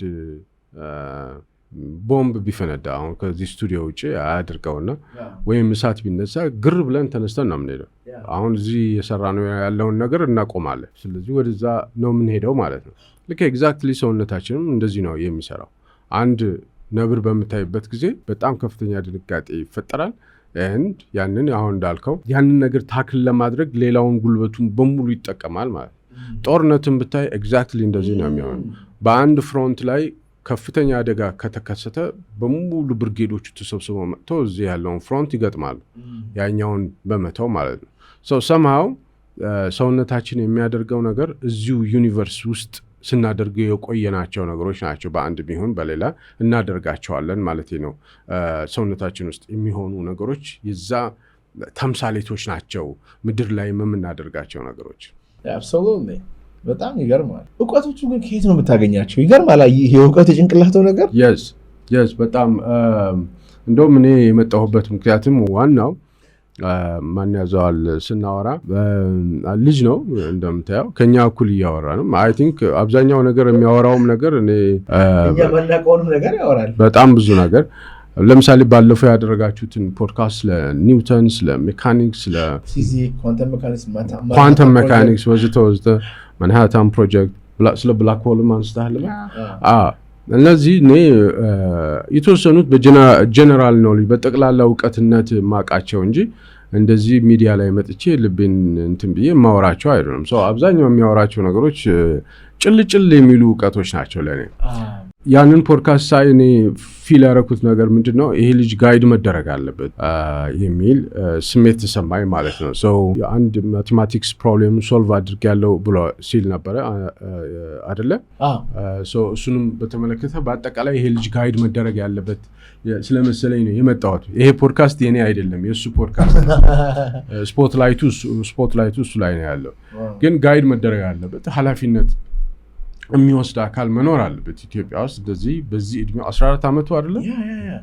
በ14 ዓመቱ እንደዚህ አይነት እውቀት ሲሰበስብ የሆነ አካል ሪስፖንሲብል መሆን አለበት። ግን አለመታደል ሆኖ ኢትዮጵያ ውስጥ ኢንስቲትዩሽኖች ወይም ተቋማት እንዲህ አይነት ነገር አያዳምጡ ወይም ሚዲያ ሄደው ይሄ ልጅ እኛ ልናሳድገው ይገባል፣ ለዚህ ልጅ እኛ ኃላፊነቱን መውሰድ አለብን፣ ይሄ ልጅ እዚህ ደረጃ እስኪደርስ ድረስ ስፖንሰር እናደርገዋለን፣ እንዲህ እናደርገዋለን የሚል ተቋም የለም፣ አይደወልም። ተቋሞቹን አጋጣሚ ሆነው ምላስህ ሳታርጎ የተሳደብክ እንደሆነ ግን ወዲያውን ይደወላል። ለምሳሌ ባለፈው ፖድካስት ከሱ ጋር ስታደርጉ ሌላ ዓለም ቢሆን ለምሳሌ ኢትዮጵያ ባይሆን ስልክ በቃ በስልክ ትጨናነቃላችሁ፣ ፖድካስተሩም ባለቤቱም ማለት ነው። ይሄን ሰው በእንዲህ አይነት መልኩ ኢንጌጅ ልናደርገው ይገባል፣ ይሄን ልጅ እንደዚህ ኮላቦሬት አድርገን እንድንሰራ ወዘተ እያሉ ማስተማር የሚፈልግ ይኖራል፣ ስራ የሚያሰራ ይኖራል፣ ብዙ ነገሮች ይፈጠራሉ ማለት ነው። ለምሳሌ ቅድም ስጠይቀው ነበረ ስለ ማቴማቲክስ ሶልቭ ያደረገው ሚሊኒየም ፓዝል ነው ሚሊኒየም ፕራይስ ፕሮብሌምስ ስለሱ ሲያወራ ኢትዮጵያ ውስጥ ያሉ ማቴማቲሽያንስ ኪሪየስ ሊሆኑ ይገባል ብዬ አስባለሁ። ኢንትረስት ሊሰጣቸው ይገባል።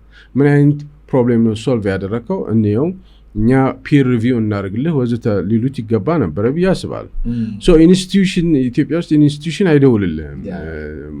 ቅድምም ስልህ ነበረ ልጆች ኢትዮጵያ ታለንት ያላቸውን ልጆቿን ተንከባክባ ኮትኩታ የማሳደግ ባህል የላትም። ያንን ፖድካስት ሳይ ሰምሃው የሆነ ኃላፊነት መውሰድ ያስፈልጋል አንድ ሰው እሱን ጋይድ ማድረግ የሚያስፈልግ ይመስለኛል። እና የተወሰኑ ካወራቸው ነገሮች መካከል የተወሰነ ጥያቄዎች ያስነሱብኝ ነገሮች አሉ። የእሱን እውቀት ቻሌንጅ ለማድረግ አይደለም እንዳልኩ ግማሽ ሩቡን አላውቀውም እሱ የሚያወራው ነገር ግን somehow ጋይድ መደረግ አለበት። ትኩረቱ ብዙ ትኩረት ያደረገው የሚመስለኝ የሳይንስ ቲዮሪዎችን በማጥናት ላይ ያለ ነው የሚመስለኝ እና የተወሰኑ 1-4-5 ጥያቄዎች አዘጋጅቼለታለሁ። እነዛን የሱን እውቀት ለመፈተሽ ወዝታ አይደለም ግን somehow ጋይድ ተደርጎ ይሄ ልጅ ሁሌ ስለ ሳይንስ እውቀት ብቻ ሳይሆን ወደ ኤክስፐሪመንት መሄድ መቻል አለበት። የሆነ ፕሮጀክቶች መፍታት መቻል አለበት። የሆነ የሚሰራቸውና አስፓየር የሚያደርጋቸው የሆኑ ችግሮችን መፍታት መቻል አለበት። ለምሳሌ እኔ AI for good የሚባል ኢኒሼቲቭ አለ። የዩናይትድ ኔሽንስ ስፖንሰር የሚያደርገው ITU ስፖንሰር የሚያደርገው ዩናይትድ ኔሽን በ2030 አሳካቸዋለሁ የሚለው 17 የሚሆኑ ግቦች አሉ። ሰስቴናብል ዴቨሎፕመንት ጎልስ የሚባሉ ከነዛ 17ቱ ውስጥ አንዱን እንኳን ግብ ለማሳካት በመላ ዓለም ህፃናቶች በሱ እድሜ ያሉ ከ13 እስከ 15 እና ከ16 እስከ 19 የሚሆኑ ወጣቶችን በAI እና ሮቦቲክስ ያወዳድራል በየዓመቱ። ለምሳሌ ኢትዮጵያ ትሳተፋለች። አሁን ጁላይ ላይ 2025 ያለፈው ጄኔቫ ስዊዘርላንድ ላይ ተወዳድረው 5ኛ ወጥተዋል። yes wow እንደዚህ ኢንጌጅድ መሆን መቻል አለበት። somehow የሆነ በሱ ዙሪያ ላይ ያዳመጡ ሰዎች ተቋማት እዛ ነገር ውስጥ ኢንጌጅድ እንዲሆን እንዲገባና አቅሙን በደንብ ማውጣት እንዲችል። በነገራችን ላይ አሁን የምናስበው ይሄ ልጅ መጠቀም አለበት ወይም ጥቅም ምናምን የሚባሉ ቁሳቁስ አይደለም። ይሄ ሀገር ሊጠቅም የሚችል አካባቢ ሊለውጥ የሚችል ነው። በዛ ደረጃ መታየት ያለበት ይመስለኛል። የተወሰኑ ጥያቄዎች ባነሳ በኋላ ላይ አነሳለታለሁ እና እነዛ ማነሳቸው ጥያቄዎች ግን የሱን አሁን ያለበትን ሁኔታ shift የሚያደርጉ ናቸው። አሁን በጣም ፎከስ ያደረገው ይመስለኛል ይሄ ሳይንቲፊክ የሆኑ ስታዲስ ማጥናት ኒኮላስ ቴስላ፣ ኒውተን እና ኤዲሰንን ያነሳል፣ አይንስታይንን አንስታል፣ ስለ ሮበርት ኦፕንሃይመርም አውርተሃል። እነዚህ እንግዲህ ትልልቅ የሂስቶሪካል ማይንድስ ናቸው አይደለ? ትልልቅ ሰዎች ናቸው። እነዚህ ሰዎች ሀሳብ ነበራቸው። ሰማው ሀሳባቸውንም ተግባራዊ ያደርገዋል አይደለ? አንተ እነዚህን አጥንታቸዋል። አይ ቲንክ በደንብ አይታቸዋል። በደንብ ዲፕሊ ለርን አድርገሃል ይመስለኛል ከነዚህ ሳይንቲፊክ እንትኖች አይደለ? አሁን ኢትዮጵያ ውስጥ ነው ያለው። ኢትዮጵያ ደግሞ በጣም ብዙ ፕሮብሌሞች ያሉባት ሀገር ናት። ያ ማለት ለአንተ አይነት ማይንድ ለአንተ አይነት አእምሮ በጣም ፈርታይል የሆነ ኢንቫይሮንመንት ውስጥ ነው ያለው። እንግዲህ እንደሱ አይነት አእምሮ ያላቸው በጣም ብሪሊያንት የሆኑ ሰዎች ችግር ነው የሚፈልጉት፣ ምቾት አይፈልጉም። ችግርን ነው ሶልቭ ማድረግ የሚፈልጉት። የተፈጠሩትም እንደዛው ነው። አካባቢህን ለምሳሌ ከነዚህ ትልልቅ ማይንድስ ከሚባሉት መካከል ኒውተንም ኤዲሰንም ሌላ አንድ መወደውም ማቴማቲሻን አለ ያልክ ይመስለኛል። የትኛው ነው ለአንተ ቀረብ ያለ ስሜት የሚሰጥ? የትኛው? ኒውተን አይደለም? ኒውተን ከሚያስባቸው የተለያዩ ሀሳቦች ነበሩት ኒውተን አይደለም? ከነዛ ሀሳቦች መካከል ይሄ ሀሳብ ወደ እኔ ባመጣው እና ብንሰራበት የሆነ ነገር የሚያስደስተኝ ነገር መስራት የሚችል ይመስለኛል። ይሄ ነገር ወደ ሪል ላይፍ ብለውጠው በጣም የሚያስደስተኝ ይመስለኛል ብለህ የምታስበው አለ ወይ? ማስበህ ታውቃለህ? አውቃለሁ፣ ግን የኒውተን አሁን ኢኩዌሽናዊ እንትኖች ስለሆኑ ስለ ግራቪቲ ስለ ሞሽን ያጠናው እንጠቀማለን። ፕራክቲካል የምናደርገውን ነገር አላጠናም። የቴሌስኮፕ ሀሳብ ነበረው፣ ግን አልኬሚስትም ነበር በዛ መጠን። አልኬሚስት ማለት ካወቀው የሆነ ብረትን ወደ ወርቅ ለመቀየር ማንኛውም ማቴሪያል በጣም ቫልዩብል ወደሆነ መቀየር ብረትን ወደ ወርቅ ለመቀየር ምናምን ይመራመር ነበርና አልኬሚስቶችና ኢትዮጵያ ውስጥ ደግሞ የከበረ ድንጋይ አለ ፊንጫ ፊንጪ ምናምን የሚባል የወርቃማ ከለር ነገር ነው ያለው። እሱም ብረትን ወደ ወርቅ ይቀይራልና እውነት ነው አላውቅም። ማለት አልኬሚስት አሁን እውነት እንዳልሆነ ተምሬያለሁ። ግን አልኬሚስቶች ብረትን ወደ ወርቅ ለመቀየር የሚጠቀሙበት አለ፣ ፊሎሶፈር ስቶን የሚባል አለ እና ያ ፊሎሶፈር ስቶን ከብረት ጋር ከተገናኘ ወይም ከተነካካ ወደ እንትንነት ይቀየራል፣ ወደ ወርቅነት ይቀየራል። እና ኬሚስቶች ናቸው በዛ ጊዜ የነበሩ ኬሚስቶች በላቸው እና እነሱ አሁን የሚያምኑት በአተም ምናምን ሳይሆን በአራቱ ባህሪያት ምናምን የሚባሉ አለ እሳት ውሃ ንፋስ መሬት አላ እና የሆነ ኤሌመንት ወይ የሆነ ብረት ወይ የሆነ ነገር ብታመጣ ያላቸውን ባህሪ ነው አሁን ብረት የእሳትና የጥንካሬ የድንጋይና የእንትን ባህሪ ያለው ውሃ ደግሞ የለስላሳነት ማለት ነው የውሃና የሞይስቸርነት ባህሪ ያለው ምናምን ብለው ነው የሚያጠኑት እና ብረትን ወሰዱና ወይም ደግሞ ሰልፈር እናንተን ወሰዱና ሰልፈር ምን አይነት ባህሪ ያለው እንደዚህ ለስላሳ ነው የውሃን የእሳት ባህሪ ያለው ምናምን ብለው ካጠኑ በኋላ ወርቅ አላ ወርቃውን የእሳትና የውሃ ነው መሰለኝ ባህሪ ያለው ማለት ነው እና የእሳትና የውሃ ባህሪ ሌላ ያለው የእሳት ባህሪ ያለው ብረት አለ የውሃ ባህሪ ግን የለውም ከዛ የውሃ ባህሪውን እንዲይዝ ምንድነው ማድረግ ያለብን ብለው ነው እነሱ እንትን የሚሉት ኢትዮጵያ ውስጥ ደግሞ ፍጫፍጪ የሚባል የሆነ የከበረ ድንጋይ ነው እሱ አንድሮሜዳ ላይ ነው ያለው አንድ ላይ የፈላ ውሃ ምናምን ተጨመረና ብረት ከተ ምናምን ድንጋዩን ካስቀመጥክ በኋላ እንፋሎት እንዲወጣ ተሸፍኗል እና እዛው እንደታመቀ ከሁለት ቀን ከሳምንት ምናምን በኋላ ሄደ ስታየው ወርቅ ሆኗል ግን አሁን ሁለት ጥያቄ ነው ያለው ያ ነገር ወርቅ ነው ወይስ የወርቅ ቀለም ነው ያዘው ባህሪ ነው ያዘው የሚል ጥያቄ እና አይሳክ ኒውተን በዛ ጊዜ ሙሉ ህይወቱን እንደዚህ አጥፍቷል ፊሎሶፈር ስቶንን እየፈለገ እና እሱ ደግሞ የሚያምነው ሜርኩሪ ኤችጂ ማለት ነው ኤሌመንት የፔሪዮዲክ ቴብል ያለ ኤሌመንት ነው ከጎልድ በጣም ብዙ እንትኖች አሉት ኒውትሮንና ኤሌክትሮኖች አሉት ከጎልድ ይበዛል እና ፊሎሶፈር ስቶን ነገር ነው ብሎ ያስብ ነበር እና ይጠጣው ነበር ኤክስፐሪመንት ምናምን ያደርግ ነበር ደግሞ ሜርኩሪ ያው መርዛማ ነው በዛ ምክንያቱም ነው የሞተው እና አይሳካም እንደዚህ አይነት ነገሮች በአሁኑ ሳይንስ ላይ ፓርቲክል ቲዮሪ የሚባል አሁን በጣም ከተሻሻለ በኋላ ፓርቲክል ቲዮሪ የሚባል ሁሉም ነገር የተሰራው ከአተሞች እንደሆነ አወቅን እነዛ አተሞች ኤሌክትሮንና ፕሮቶን በጨመሩ ቁጥር የተለያዩ ኤሌመንቶች እንደሚፈጠሩ አወቅን እነዚህ ኤሌመንቶች ሲቀላቀሉ ደግሞ ኮምፓውንዶችን እንደሚፈጥሩ አወቅን አሁን ብረትን አምጥተ ወደ ወርቅ ለመቀየር ከፈለክ የተወሰነ እንትን ማድረግ አለብህ የተወሰነ ፓርቲክሎችን መሾት ማነው እንትን ማለት አለብህ ማቀላቀል አለብህ በአማርኛ ምን እንደሚባል አላቅም በፓርቲክል አክሰለሬተር የሚባል አለ ኤሌክትሮኖችን ወይም ደግሞ ኒውትሮኖችን በብርሃን ፍጥነት ነው እንደዚህ አሽከርክሯቸው የሚያጋጫቸው ነው ትልቁ የፓርቲክል አክሰለሬተር በጣም ከተማ ምናምን ነው እንትን የሚለው ክብ ነው እና በብርሃን ፍጥነት ነው አሽከርክሮ የሚያጋጫቸውና ሲያጋጫቸው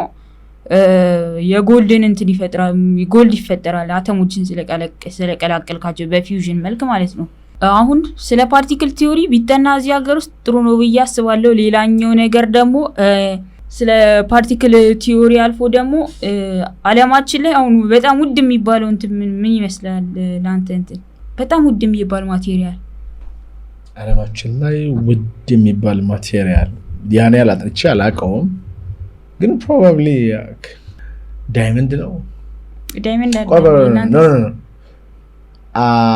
አስትሮይድ ነው አስትሮይድ ከውጪ ነው የሚመጣው ከስፔስ ነው የሚመጣው እሱ በጣም ውድ እንደሆነ አውቃለሁ ከስፔስም ነው ከአስትሮይድ የሚበልጥ እንትን አለ የሆነ አስትሮይዶች ጋር ያለው ምንድነው ከዚህ በፊት እንደውም አንስቼው ነበረ 1 ግራም ቢኖር ከሱን የዓለም 65 ትሪሊዮን ምናምን የዓለም በቃ ገበያ ለዓለም ላይ ያለው ብር ተቀላቅሎ አይበቁም ለመግዛት ምንድነው እሱ አንታይ ማተር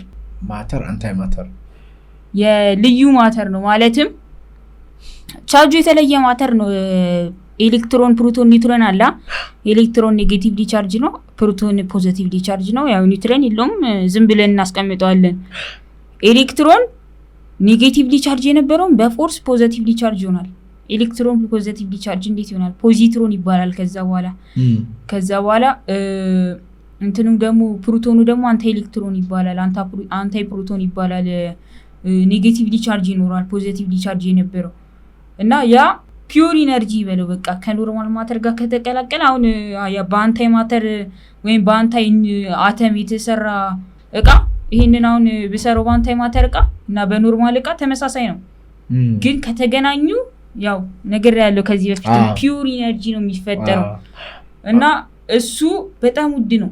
እሱን ደግሞ በፓርቲክል አክሰለሬተር ነው የሚፈጥሩት። ትንሽ ተፈጥሯል አለ። ይቅርታ ስላቋረጥኩና አንተ በጣም ኤክሳይት የሚያደርግህ እነዚህ ሳይንቲፊክ የሆኑ ቲዎሪዎችን ማጥናት ነው ወይስ ለምሳሌ አሁን ካነሳቸው ነገሮች የግድ ሼፕ ማድረግ አለብን ብዬ ካነሳቸው ነገሮች የምትሞክራቸው ቴስት ያረካቸው ነገሮች ቤት ውስጥ እንደ ፕሮጀክት ያስካቸው ነገር የሞከርካቸው ነገሮች አሉ ወይ?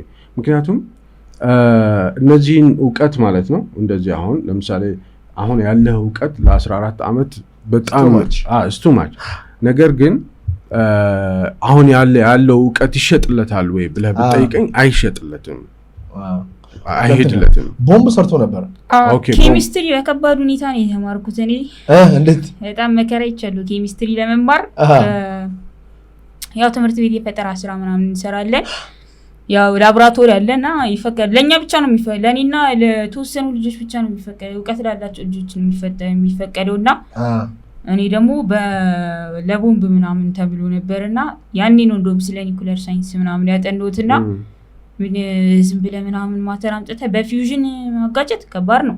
በጣም እውቀት ያስፈልጋል። ከፀሐይ ኮር በላይ የሚበልጥ እውቀት ትምህርት ቤት ውስጥ አይቻልም። አረ ሌላ ደግሞ እሺ ምን አለ ምናምን ብዬ ደግሞ ፊውዥን ደግሞ ራዲዮ አክቲቭ ማቴሪያል ያስፈልጋል። ከየት ይመጣል? ከ83 በላይ ኒውትረን ያለው እንትን እንደውም በቤቱ በ17 አመቱ የሰራ እንትን አለ የኒኩለር ስካውት ቦይ የሚባል አለ። እሱ በጣም አደገኛ እንትን ነው የሰራው። መንግስት $20,000 ነው ያወጣው። ይቺን የምታክል እኮ ነው የሰራው። ይቺን ለመቅረብ በኮንቲነር ምናምን አድርጎ ዴዘርት ላይ ነው የቀበረው። $20,000 ምንም ሳይገዛ ብር ሲያወጣ ነው እንትን ያለው የሰራውና እንደውም እኔ እዚህ ጋር ቪዲዮ አለኝ። ሶዲየም ውሃ ውስጥ ከትቼ ሲፈነዳ ምናምን ቪዲዮ አለኝ። አንተ የሰራው ቦምብ ነው? ቦምብ ሳይሆን ቢከር አለ። ቢከር ኤክስፐሪመንት ጠርሙሱ እሱ ውስጥ ሶዲየም ከትቼ ውሃ አድርጌ እንደሚፈነዳ አውቃለሁ ግን ለመቅረጽ ምናምን ብዬ ነበር። ካሰብኩት በላይ የፈነዳብኝ እንትን አለ። የፈነዳብኝ ፓርት ቤቱን አላቃጠለው? አይ እንዲህ ከውጭ ሆኜ ነው ከውጭ ሆኜ ነው መሞካክረው። ላብራቶሪ ውስጥ ራሱ ገብተን ምናምን አሲድ ውስጥ ሶዲየም ጨምረን የፈነዳ ጊዜ አለ። ይህንን ፖድካስት ወደ እናንተ ያደረሰው ማን ያዘዋል እሸቱ ግቢ ነው። ጤናማ ምግብና መጠጣችን ይመረጣል። የግቢያችን ድባብ ሰላም ይሰጣል። ቦሌ ሰላም ሲቲ ሞል ጀርባ እንገኛለን። ይሞክሩን።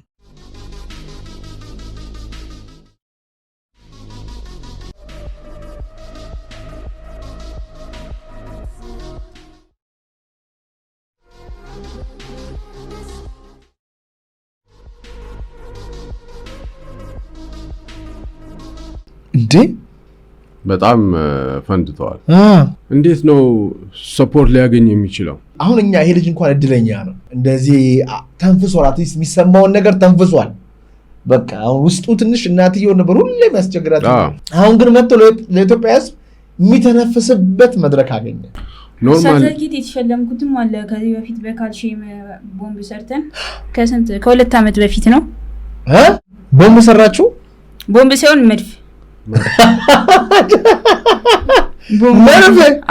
ከዛስ ካልሽየም እንደዚህ ነው። እንደዚህ አይነት እንትን ካልሽየም ምናምን ነበር ውሃ ምናምን አረግን። እኔ በቃ ለማሳየት እኮ ነው ዝቅ ብዬ ምናምን እኔ ነኝ የሰራሁት። ከተትኩኝ ኳስ ምናምን ውሃ ጨመርን። በጣም ውሃ ነበር የጨመርኩት ያው እንዲታይ በጣም ሩቅ እንዲሄድ ምናምን ብዬ ግማሽ ሜዳ ድረስ ነው ሄዶ ሲተኩስ ከአንዱ ሜዳ እንደዚህ ተተኩሶ ግማሽ ሜዳ ድረስ ነው ሄዶና እኔ አላሰብኩም። ድው ይላል ድንግጥ ወደኋላ ሄዶ ግማሽ ሜዳ ድረስ ደረሰ። ግማሽ ሜዳ ድረስ ጉዳት አላደረሰ። አይ ምን ኳስ እኮ ነው የተኮስነው የሆነች የእንትን ኳስ ሰው ትሞክራለህ ማለት ነው። ፕራክቲካሊ የሆኑ ነገሮች አሁን አቁሜያለሁ። ኬሚስትሪ መሞከር አቁሜያለሁ። በዓለም አቀፍ ደረጃ እንደዚህ አይነት ታለንት ያላቸው ልጆች የሚለኩባቸው ቴምፕሌቶች አሉ ኢቫሉዌት የሚደረጉባቸው ማለት እና ኢቫሉዌት ከሚደረጉበት ወይም ከሚገመገሙበት አንዱ ምንድነው የሚሰራቸው ስራዎች ናቸው። ፕራክቲካል ነው ቢሳይድ ንግግር ሶ ምንድነው የዮሐንስን አስተሳሰብ ትንሽ shift ማድረግ ከቻለን እናንተ ምንድነው ይሄንን ዕውቀቱን ተጠቅሞ የሚሞክራቸው ነገሮች መኖር አለበት። አሁን ለመሸጥ አሁን እሱ ለመሸጥ ወይም ደግሞ ወደሚቀጥለው ስቴፕ እንዲያድግ ለማድረግ ሁሉ ጊዜ ፕራክቲካል የሆነ ነገር ይፈልጋሉ። ቅድም እንዳልኩ ለምሳሌ AI for good የሚባለው ኢኒሺየቲቭ ላይ ኢትዮጵያውያን ከ16 ከ19 እድሜያቸው ሮቦት ሰርተዋል። ይሄ ሮቦት ዲዛስተር ሪስፖንስ ላይ የሚሰራ ነው። ካለ ነገር ላይ ከ3D ፕሪንተር በ3D ፕሪንትድ የሆኑትንም አይደለም በቃ በቆርቆሮ በምናምን አድርገው ሮቦት ሰርተዋል። ያ ሮቦት ምንድነው የሚያደርገው? የሆነ ቦታ ላይ አደጋ የደረሰበት አካባቢ ገብቶ የተጎዱ ሰዎችን ያመጣል። ማለት ፕሮቶታይፕ ነው። ፕሮቶታይፕ ማሳያ ነው። እሱን በደንብ ከተሰራ ሎጂኩ በደንብ ከመጣ ፕሮግራሚንጉ በደንብ ከመጣ እያንዳንዱ የሚታይበት መስፈርቶች አሉ። እነዛ መስፈርቶች ከተሟሉ ያ ፕሮቶታይፕ ቀጥታ በኢንዱስትሪ ሌቭል እንዲመረት ይደረጋል ማለት ነው። ገብተዋል አባባሌ? ሶ ዲዛስተር ሪስፖንስ ላይ ነው የሰሩት እነዚህ ልጆች። በሱ እድሜ ናቸው ያሉት። እሱ አሁን አይ ቲንክ ጁኒየር ነው። እነዛ ኤሊቶች ናቸው የሰሩት። ሶ እንዲህ አይነት ነገር ላይ ፎከስ ማድረግ ያስፈልጋል። ለምሳሌ ያነሳቸው ኒኮላስ ቴስላ ወዘተ ያነሳቸዋል። እነዛን የሳይንቲፊክ ቲዮሪስ በመያዝ ማለት ብዙ ሳይንቲፊክ ቲዮሪስ በጣም ኤክሳይትድ ሆነ ያወቅ ብሄር ቁጥር እዚህ ጋር ደግሞ ኢትዮጵያ ውስጥ ነው የምትኖረው። ትምህርት ቤቱ አካባቢ አለ፣ መኖሪያ ቤቱ አካባቢ አለ፣ የተለያዩ ችግሮች አሉ። እነዛን ችግሮች ሶልቭ ለማድረግ መጠቀም መቻል አለበት። ሰምሃው ትራንስፈር ማድረግ አለበት ወይም ደግሞ መልኩን መቀየር መቻል አለበት ማለት ነው። እኛ ሀገር እውቀት በጣም ብርቅ ነገር ስለሆነ በዚሁ እንዳይቀር ስለምፈራ ነው። በቃ ዮሐንስ በጣም ምክንያቱም እኔ የዛሬ 15 ዓመት መንግስት ስቴት ማለት ነው ኮንዶሚኒየም የገዛልት በጣም ጂኒየስ የነበረ ልጅ ነበረ፣ ግን የለም አሁን ጠፍቷል። ኦኬ ልክ እንደዛው እንዳይጠፋ ነው የሚል ስሜት ስላደረብኝ ነው። ስለዚህ ምንድነው ፎከስ ማድረግ ያለበት ፕራክቲካል የሆኑ ኤንድ ሶልቭ የሚደረጉ ችግሮችን ሶልቭ ማድረግ መቻል ያስፈልጋል። ለምሳሌ የምትኖሩ ኢትዮጵያ ውስጥ ነው። ኢትዮጵያ አሁን ምን አይነት ስሜት አላት? ኢትዮጵያ ለምሳሌ ኢትዮጵያ አሁን አስፓየር የምታደርገው ነገር አለ። አስፓየር ማለት ከአንዱ ጫፍ ወደ አንዱ ጫፍ መዝለል ትፈልጋለች ኢትዮጵያ። ለምሳሌ ሊፕ ፍሮግ ማድረግ ትፈልጋለች። ኦኬ ለምሳሌ 5G አለ አዲስ አበባ አይደለ? 10G መሄድ ትፈልጋለች። እንደ ኢትዮጵያ ደሃ ስለሆነች 6G 7G 8G መርገጥ አለባት ብሎ የሚያስገድዳት የለም። ኢኩዊፕመንቱ ሪሶርሱ እስካለ ድረስ ከ5G ወደ 10G መሄድ ትፈልጋለች። በግብርናው፣ በትምህርቱ፣ በጤናው እንደዚህ አይነት ሊፕ ማድረግ ትፈልጋለች።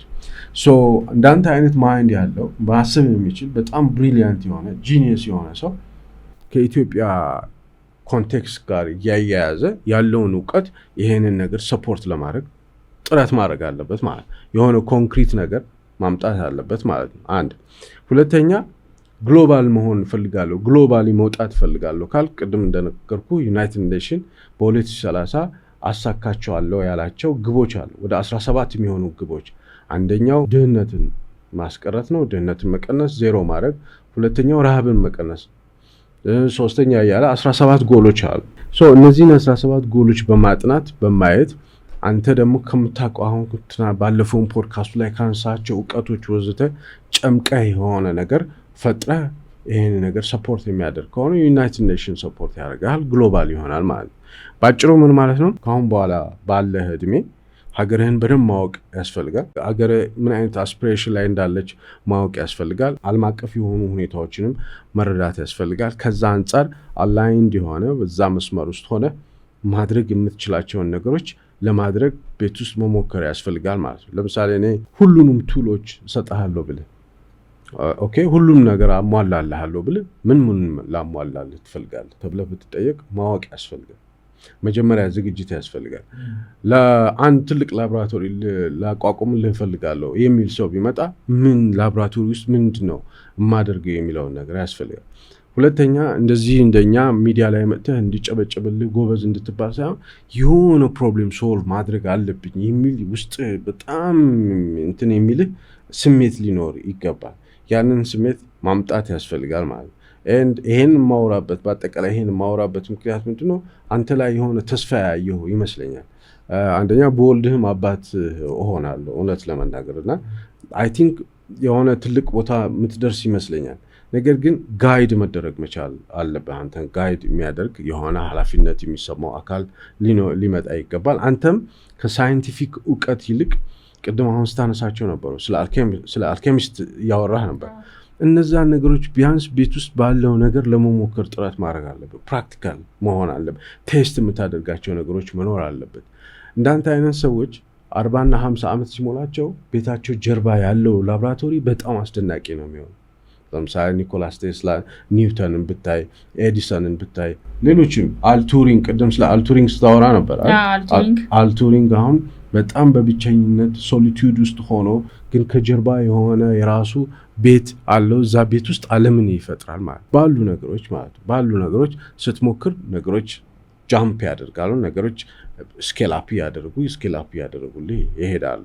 ኦኬ ደስ የሚገርም ምክር ነው። ምክንያቱም ነገር ወደ መሬት ወርዶ የሰዎችን ችግር ካልቀረፈ ድረስ አንተ ዋጋ የለህም ማለት ነው። ከቻት ጂፒቲ ምን ይለይሃል? የሚቀርፍ እኮ አለ እኮ አሁን ለድህነት ምናምን ምን አስበሃል? ቤት አልባ ምናምን ለሆኑት 3D ፕሪንቲንግ ሃውስ አለ እና እሱ 3D ፕሪንቲንግ ሃውስ ልክ እንደ ኖርማል ሃውስ ነው። እንደውም ከኖርማል ሃውስ ትንሽ ይጠነክራል እና ሜክ ለማድረግም በጣም ኢዚ ነው። አንተ ትችላለህ? እሱን አልችልም። እሱን አሁን እሱ እያለክ ያለው እንደዚህ አይነት ግኝት እንትኑ እኮ ነው። ማሽኑን እኮ ፕሪንሲፕሉን እኮ ወጥቶ ምናምን እኮ ምን እንዴት እንደሚሰራ ምናምን አውቄ እኮ እንትን ማድረግ እኮ እችላለሁ። ማነው ማቴሪያሉ ነው የሚረዳ እንትን ያስፈልጋል። ልክ ነህ። አሁን አንድ ሰው መጥቶ ለምሳሌ ባለፈው ላፕቶፕ አለን የሆነ ሰው መጥቶ ምን ሰጠ? ላፕቶፕ አመስግናታ ሰብለ የምትባል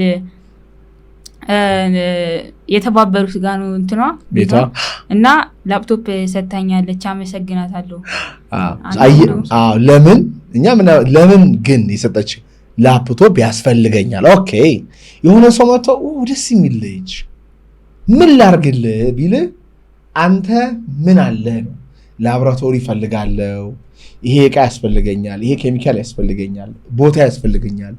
መንግስት መጥቶ ምን ላድርግልህ ቢል ምን ልስጥ ቢል ምንም ካልክ ምንም አያደርግ። አንተ ሁል ጊዜ በህይወት ነው። አድምጠኝ። በህይወት እግዚአብሔርና ሰዎች ሀገርም የምታደርግልህ የተዘጋጀኸውን። እሺ ካልተዘጋጀ እኔ ይሄን ማይክ ባልፈል አሁን ለምሳሌ 3 ሰው ኢንተርቪው እያደረኩ ነው አይደለ? መጀመሪያ 2 ሰው ነበር የማደርገው። ሌላ ማይኮች ጨምሬ ነው፣ ሌላ ወንበር ጨምሬ ነው የማደርገው። ግን መጀመሪያ ጠብቅ ያለው ተዘጋጅቻለሁ። ስለዚህ 2 ነገሮች ያስፈልጉሃል። የመጀመሪያው ዕውቀቱ፣ ይሄ ጉጉቱ፣ ችግር ለመቅረፍ ያለው ብቃት። 2 ደግሞ ያንን ነገር ወደ ተግባር እንዴት ነው የምታወርደው? ሰው ጋር መግባባት፣ ልክ እኔን ጽፈህ እንዳገኘኸው ፕሮፖዛል መጻፍ። አክቹዋሊ ይሄ ቴብል አሁን ስለዚህ ቴብል ማውራት እንችላለን። ቴብል ርዝመቱ እንደዚህ ነው፣ የተሰራው ከጣውላ ነው፣ ቀለም እንደዚህ ባርኒሽ ተደርጎ። እቺን ቴብል ግን መስራት ነው ለውጥ የሚያመጣ። አየህ እቺን ነገር ቴብሏን እቺን ነገር ስትገባ አይታል፣ ያያቸውን ወንበሮች አይታል። እኛንን የሰራናቸው እኛ ራሳችን ከቻይና ላስመጣን ብረት ፈልገን ቀርከሃ አምጥተን እየገነባ ነው ጥር እየተደረገ። እኔ ዲዛይን ያደረኩት ሶፋ ነው። እኔ ዲዛይን ያደረኩት ሶፋውን እችኛውን ሶፋ ቀርከሃውን እንዲቻርገን ብረቱን በዚህ ያስገብቶ ምናምን ብዬ የሆነ በያጅ መጥቶ ከዛ ሲሰራው ከታች ጎማ መኖር አለበት ለማሽከርከር። ከዛ ስሰራው ሳየው ደስ ይለኛል። እኔ የሰራሁት ስለሆነ ማለት ነው። ሶፋ እኮ መግዛት እችላለሁ። የሆነ ቦታ ሄጄ ብር አለኝ መግዛት እችላለሁ። እኔ ግን ምን እየተማርኩኝ ነው? ዲዛይን ማድረግን እየተማርኩኝ ነው። ልክ እንደ ሕፃን ልጅ ንግግር እንደሚማረው እኔ አንድ ዕቃ እንዴት ዲዛይን እንደሚደረግ እየተማርኩኝ ነው። ከተማ ዲዛይን ማድረግን ወደፊት መማር እፈልጋለሁ። ቤት ዲዛይን ማድረግን መማር እፈልጋለሁ። ግን ምን ያስደስታል ካልከኝ አንድን ነገር መስራት እጅግ በጣም ያስደስተኛል። አንተ ጋር ደግሞ አቅሙ አለ፣ ብቃቱ አለ። ዝግጅት ነው የሚፈልገው። ገባ? ዝግጅት ለምሳሌ ቲም መምራት፣ ጓደኞቹ ጋር አብሮ ነገር ስራ መስራት፣ ሚዲያ ላይ ሄደው ኢንተርቪው መደረግ፣ ገንዘብ ሴቭ ማድረግ እንዴት እንደሚሰራ ማየት፣ ከእናትህ ጋር ከአንተ በላይ ማኔጅ የሚያደርግም ዘመድም ካለ አብራችሁ ብዙ ነገር መስራት ይቻላል። ለምሳሌ እንበልና አንድ የኢትዮጵያ መከላከያ ሰራዊት ውስጥ የሚሰራ ሰው የሆነ ነገር ዲዛይን እንድታደርግልን እንፈልጋለን። እስቲ ምን ታደርጋለህ? እኛ በገንዘብም አንተ የምትፈልገውን ነገር በሙሉ ከመላው ዓለም አምጥተን እናስቀምጥልሃለን ቢልህ ተዘጋጅተሃል ወይ ነው። አየህ፣ ዝግጅት ያስፈልጋል ማለት ነው። እና መደነቅን እስጉድ ግን ገና ልጅ ነህ። ብዙ ምንድነው ሌላው ሁለተኛው ነገር ምንድነው? ፕሮባብሊ ነገሮችን ሜክ ማድረግ ነገሮችን ቢልድ ማድረግ ላይሆን ይችላል ፍላጎቱ። ኦኬ እኔ የተለያየ ምርጫ ነው የማወራው ማለት ነው። እሱን በደንብ ስለማላውቀው ነገሮችን ቢልድ ማድረግ ነው ወይ ነገሮችን አንዱ ከአንዱ ጋር አድርጎ ቢልድ ማድረግ የመገንባት ባህሪ ያለው ወይ ቴክኒካል የሆነ ፍላጎት አለው ወይ አንድን ነገር የመገንባት የእሱ ፍላጎት ማወቅ ያስፈልገዋል። ራሱ ፍላጎቱን መለየት መቻል አለበት። ሁለት ምርጫ አለው። አንደኛ የሚያውቀውን ሳይንቲፊክ የሆኑ እውቀቶችን በመጠቀም የሆኑ ነገሮችን ቢልድ ማድረግ። ቅድም ያልኩ ልጆች ሮቦቱን ቢልድ እንዳደረጉት ቢልድ ማድረግ። ዲዛስተር ሪስፖንስ ነው፣ እየገባ የታመሙ ሰዎችን ይዞ ይመጣል። ሲመለስ ደግሞ ሜዲካል ሰፕላይስ ይዞ ይሄዳል። እንደዚህ አይነት ቴክኒካል የሆነ አስተሳሰብ እና ያንን ቴክኒካል የሆነ ሀሳቡን ደግሞ ቢልድ ማድረግ። እኔ ቴክኒካል የሆኑ ነገሮችን ቢልድ ማድረግ አልችልም፣ ለምሳሌ ይሄን ቢልድ ማድረግ አልችልም የምትል ከሆነ ደግሞ ሪሰርች ላይ ትኩረት ማድረግ። የሪሰርች ማለት ጥናት እና ምርምር በማድረግ መፍትሄ ሀሳቦችን ማመንጨት የሚያስችል ማለት ነው። ለምሳሌ የኢትዮጵያ የአኗኗር ሁኔታ ማህበራዊ ህይወታችን በተመለከተ ሊሆን ይችላል። ወይም ደግሞ በዓለም አቀፍ ደረጃ እስካሁን ድረስ የሰው ልጅ ሊመልሳቸው ያልቻሉ ትልልቅ ፕሮብሌሞች አሉ። ካንሰርን ማዳን አልቻለም፣ ድህነትን ማጥፋት አልቻለም፣ ረሃብን ማስቆም አልቻለም።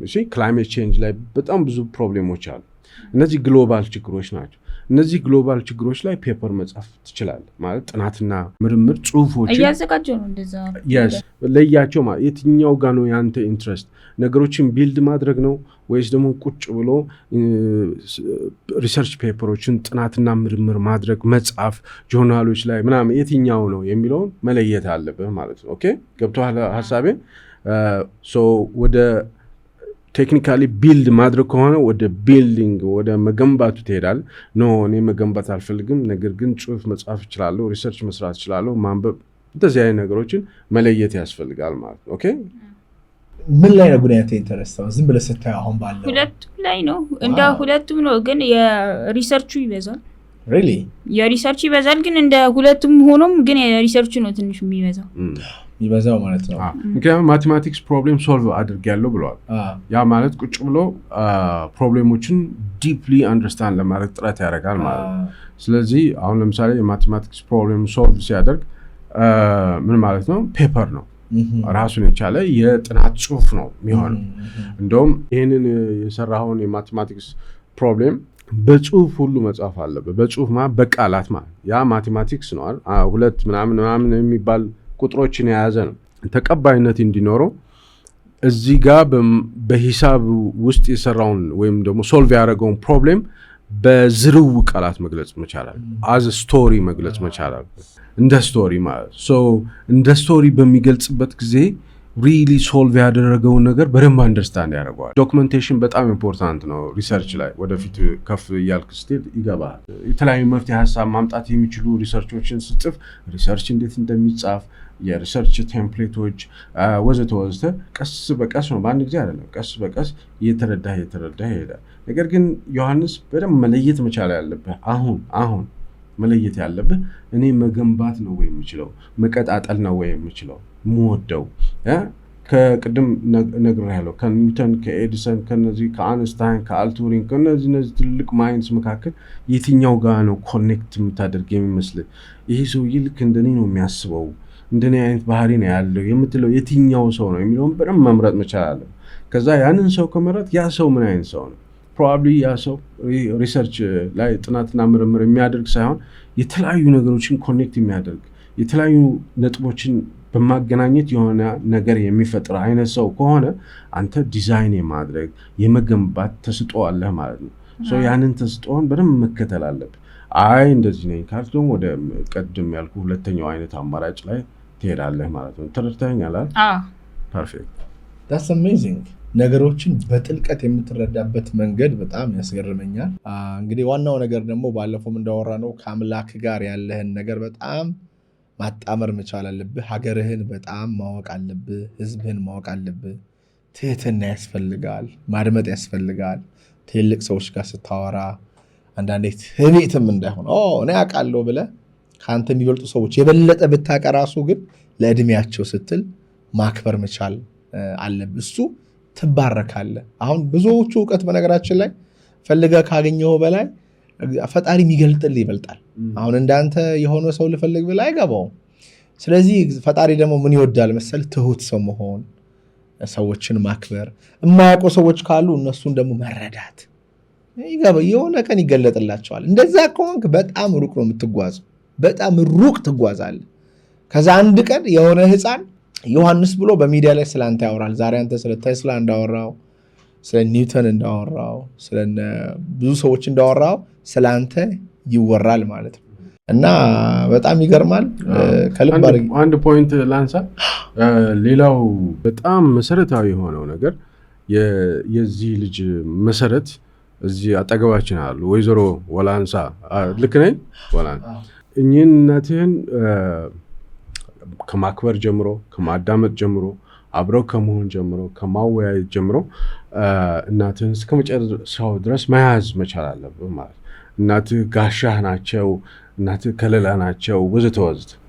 እሳቸውን የተውክ ቀን እዚህ የአእምሮ ውስጥ ያለ ይህ ሁሉ ዊዝደም አመድ ነው የሚሆነው። ይሄ በግልጽ ነው የምነግርህ ማለት ነው። አንተ ላይታይ ይችላል ዛሬ፣ ነገ ጉርምስና ሲመጣ የሆነ ስሜት ይመጣል። ገብቶሃል? የግድ ማለፍ አለብህ በዛ። ግን ሁል ጊዜ እናትህን ከጎንህ መያዝህን መርሳት የለብህም። ማን ያዘዋል ያለው አለ፣ ሀገርህን በደንብ ማወቅ ያስፈልጋል። ለምሳሌ አሁን ዮሐንስ 30 ዓመት ሲሞላ ወይም 35 ዓመት ሲሞላ ፕሮባብሊ ኢትዮጵያ ውስጥ ያሉ ኢትዮጵያውያን ወደ አሜሪካ መሄድ መፈለጋቸው ያቆማሉ። እዚሁ ኢትዮጵያ ውስጥ መኖር ይፈልጋሉ። ኦልሬዲ ያ ነገር ተጀምሯል። ኢትዮጵያ በጣም እያደገች ትሄዳለች። ገብቶሃል? የኢትዮጵያን እድገት በደንብ አድርገህ ትኩረት ሰጥተህ ማየት አለብህ ማለት ነው። አካባቢ ትምህርት ቤትህ ይለወጣል። ትምህርት ቤቶች ይለወጣል። በፊት መሬት ላይ ያሉ ቆርቆሮ ነበሩ አይደል? ክፍሎች ኤቢሲዲ 9ኛ ኤቢ ምናምን። አሁን ምን ሆነዋል? ምንትን ሆነዋል? ኮንዶሚኒየም አይነት ስታይል 2 ፎቅ 3 ፎቅ ሆነዋል። ነገ ከነገ ወዲያ ላቦራቶሪዎች ይፈጠራሉ። ትልልቅ ላቦራቶሪዎች በየትምህርት ቤቱ። ኦኬ፣ እየተለወጠ ይሄዳል። ይሄንን ቀስ እያለ የሚለወጠውን ቼንጅ በጣም በትኩረት ረጋ ብለህ ለማዳመጥ፣ ለማየት፣ ለመገንዘብ፣ ለማንበብ እና ለመረዳት፣ በተለይ ደግሞ ለመረዳት ጥረት ማድረግ አለብህ ማለት ነው። በጣም ማጥናት ያለብህ ስማኝ፣ በጣም ማጥናት ያለብህ ሚዲያ ምንድን ነው ብላ አንብብ። ምንድን ነው ሚዲያ? ምን ጥቅም አለው? ምን ጉዳት አለው? ጥንቅቅ አድርገህ ወቅ። ከዛ እሱን እንደ መድረክ ተጠቀም። እንደ ህይወት እንዳትጠቀም፣ እንደ መድረክ ተጠቀም። የኔን ህይወት ስለቀየረ፣ ከድህነቴ ስለወጣው፣ ሚሊዮን ሰዎችን ስላነቃቃው፣ ስላስተማርኩኝ እንደናንተ ላሉ ሰዎች መድረክ መሆን ችያለሁ። ለምን ካልከኝ ሚዲያን ተምሬ እንዴት እንደሚሰራ በአግባቡ ስላወቅኩኝ ማለት ነው። ገባ? እሱም በጣም ቀጥልበት። ግን የምትሄድበትን ሚዲያም ደግሞ ጠንቅቃ ወቅ። ቺፕ የሆነ ሚዲያ ጋር ትሄድ። ዝም ብሎ ኢንተርቴንመንት ሳይሆን ቺፕ የሆነ ጋር ሳይሆን መጠየቅ የሚችል አየህ። አሁን እችኛዋ ሴትዮ በጣም ተከታትላ አይታ እንደ ልጇ አይታ ነው የረዳች። እሱም ኬር አድርጎ ለዚህ ልጅ ይሄን ነገር ባደረግ ብሎ ነው የመጣውና ከዚህ አግባብ አስብ ነው። በስተመጨረሻ የምትሉት ነገር ካለ ዕድል ልስጣችሁ። የሂሳብ ስሌት ፕሮብሌም ሶልቭ ያደረገውን እንዴት ፐብሊሽ ማድረግ እንደሚችል፣ እንዴት ፒር ሪቪው ማድረግ እንደሚችል ወዘተ የተወሰነ ነገር እኔ ሰፖርት አድርገዋለሁ። የተወሰኑ ዌብሳይቶችን አውጥቼለታለሁ። እዛ ላይ ፖስት ማድረግ የሚችልበት መንገድ ይፈጠራል። ትልልቅ ሪሰርቸሮች የሰራውን ነገር እንዲያዩለት ማለት ነው። ነገር ግን በዚህ አጋጣሚ እዚህ መጀመሪያ ኢትዮጵያ ውስጥ የሰራውን የማቴማቲክስ ፕሮብሌም የሚያዩ ባለሙያዎች ሊኖሩ ይገባል እና ምናልባት ቢመጡና ቢደውሉለት፣ ለምሳሌ ማቴማቲክስ ዲፓርትመንት አሉ የተለያዩ ዩኒቨርሲቲዎች። እዛ ላይ ማቴማቲሽያኖች ይሄ መንገድ እንዴት መንገዱ ምን እንደሚመስል ያውቃሉ። እንዴት ፖስት እንደሚደረግ፣ የትኛው ጆርናል ላይ ፕሮብሌሙ ፖስት እንደሚደረግና እንዴት ሪቪው እንደሚደረግ፣ እንዴት ኢቫሉዌት እንደሚደረግ፣ መጨረሻ ላይም ተወዳድሮ ፕሮባብሊ $1 ሚሊዮን የሚያገኝበት። በነገር ላይ $1 ሚሊዮን የሎሬት ሌቭል ነው። ቅድም እንዳሉ ሎሬት ሌቭል ነው። ይሄ CMI ይባላል፣ ክሌይ ማቴማቲክስ ኢንስቲትዩሽን ይባላል። ይህንን $1 ሚሊዮን የሚሰጠው ማለት ነው። ግን በጣም ሪገረስ ነው መንገዱ። ያ ሪገረስ የሆነው መንገድ እኔ ማቴማቲሽያን ስላልሆንኩኝ መንገዱን አላውቀውም። ግን ዌብሳይቶችን አውቃቸዋለሁ፣ እንዴት ፖስት እንደሚደረግ አውቃለሁ። ከዛ በተጨማሪ ግን የማቴማቲክስ ባለሙያዎች ካሉ፣ ትልልቅ ባለሙያዎች ፕሮፌሰሮች አሉ ኢትዮጵያ ውስጥ፣ እነሱ አፕሮች ቢያደርጉት እና የሰራውን ነገር እንደዚህ ቀረብ ብለው ቢያዩለት እና ፒር ሪቪው ቢያደርጉለት ኦቴንቲኬት ቢያደርጉት ወዘተ አይ ቲንክ በጣም ጥሩ ይመስለኛል። ከዛ ውጪ በጣም ብዙ ነገር ነው ዮሐንስ ያሳወቀኝ። እኔም እንደሱ ልጅ በሆንኩኝ ብዬ አስባለሁ። ገብቶሃል? ብዙ ስሜቶች እንዲፈጠሩብኝ ያደርጋል። ኦኬ ሶ ለዛ በጣም ነው የማመሰግነው። ፈጣሪ ያሳድግህ። አይ ቲንክ እናትህንም ፈጣሪ በህይወት ያቆይልህ እስከ መጨረሻ ድረስ ከጎንህ ያቆይልህ። ኦኬ ከአዲስ አበባ ዩኒቨርሲቲ የደወሉልህ አንድ ቡክ ደውለውልህ ነበረ አላችሁ። እስቲ እዩና አሁን እኔ በጣም ያንተን አፕሪሺየት ነው የማደርገው። ልክ እንደዚህ ደግሞ ደውላችሁ ምክር ስጡ። ላፕቶፕ የላክሽለት ማን ነበር ስሟ? ሰብለ። እግዚአብሔር አምላክ በጣም ይባርክሽ። ስለ ደግነትሽ፣ ስለ ቅን አስተሳሰብሽ ከልብ አድርገን ነው የምናመሰግነው። አንተም እንግዲህ እየተገናኛችሁ አትሊስት ይሄ ልጅ በሆነ መንገድ ጋይድ እያደረግ ነው አንድ ቦታ እናደርሰዋለን ብዬ ነው የማስበው። እኔ ድጋሚ ጣልቼ አወራለሁ እንደገና ብዙ እውቀቶች ያሉ ይመስለኛል። የኢትዮጵያን ሕዝብ እግዚአብሔር በአንተ በኩል አድሮ የሚያስተምር ይመስለኛል። ከልብ አድርጌ አመሰግናለሁ ወንድሜ ስለመጣችሁ። Thank you so much. አመሰግናለሁ። Thank you so much. አመሰግናለሁ። ምትለው ነገር አለ ያልከው? ሰብለ አውቃለሁ። አንድ ቀን መጪ ምንድነው የሚባለው? ፎሶ ይበላል አለች። እበላለሁ አንተ ጋር መጪ ይበላለች። ስለዚህ አንተን ሰብለንና እናትን የማርኬቲንግ ማኔጀር ያለች ትጋብዛቸዋለች በእኔ ስም ማለት ነው። ስለዚህ አንድ ቀን እኛም ቴንክ ዩ እሷንም ልንላት አንድ ቀን ሲመቻችሁ አንተም ክላስ በሌለ ሰዓት ኑና ፎሶሴና የፈለጋችሁትን ነገር በማኔዝ ወርልድ ግቢ ስም ተጠቀሙ እላለሁ። ይህንን ደግሞ ስፖንሰር ያደረገላችሁ ራሱ ማኔዝ ወርልድ ግቢ ነው። ጤናማ ምግብና መጠጣችን ይመረጣል። የግቢያችን ድባብ ሰላም ይሰጣል። ቦሌ ሰላም ሲቲ ሞል ጀርባ እንገኛለን። እናመሰግናለን። ቴንክ ዩ ሶ ማች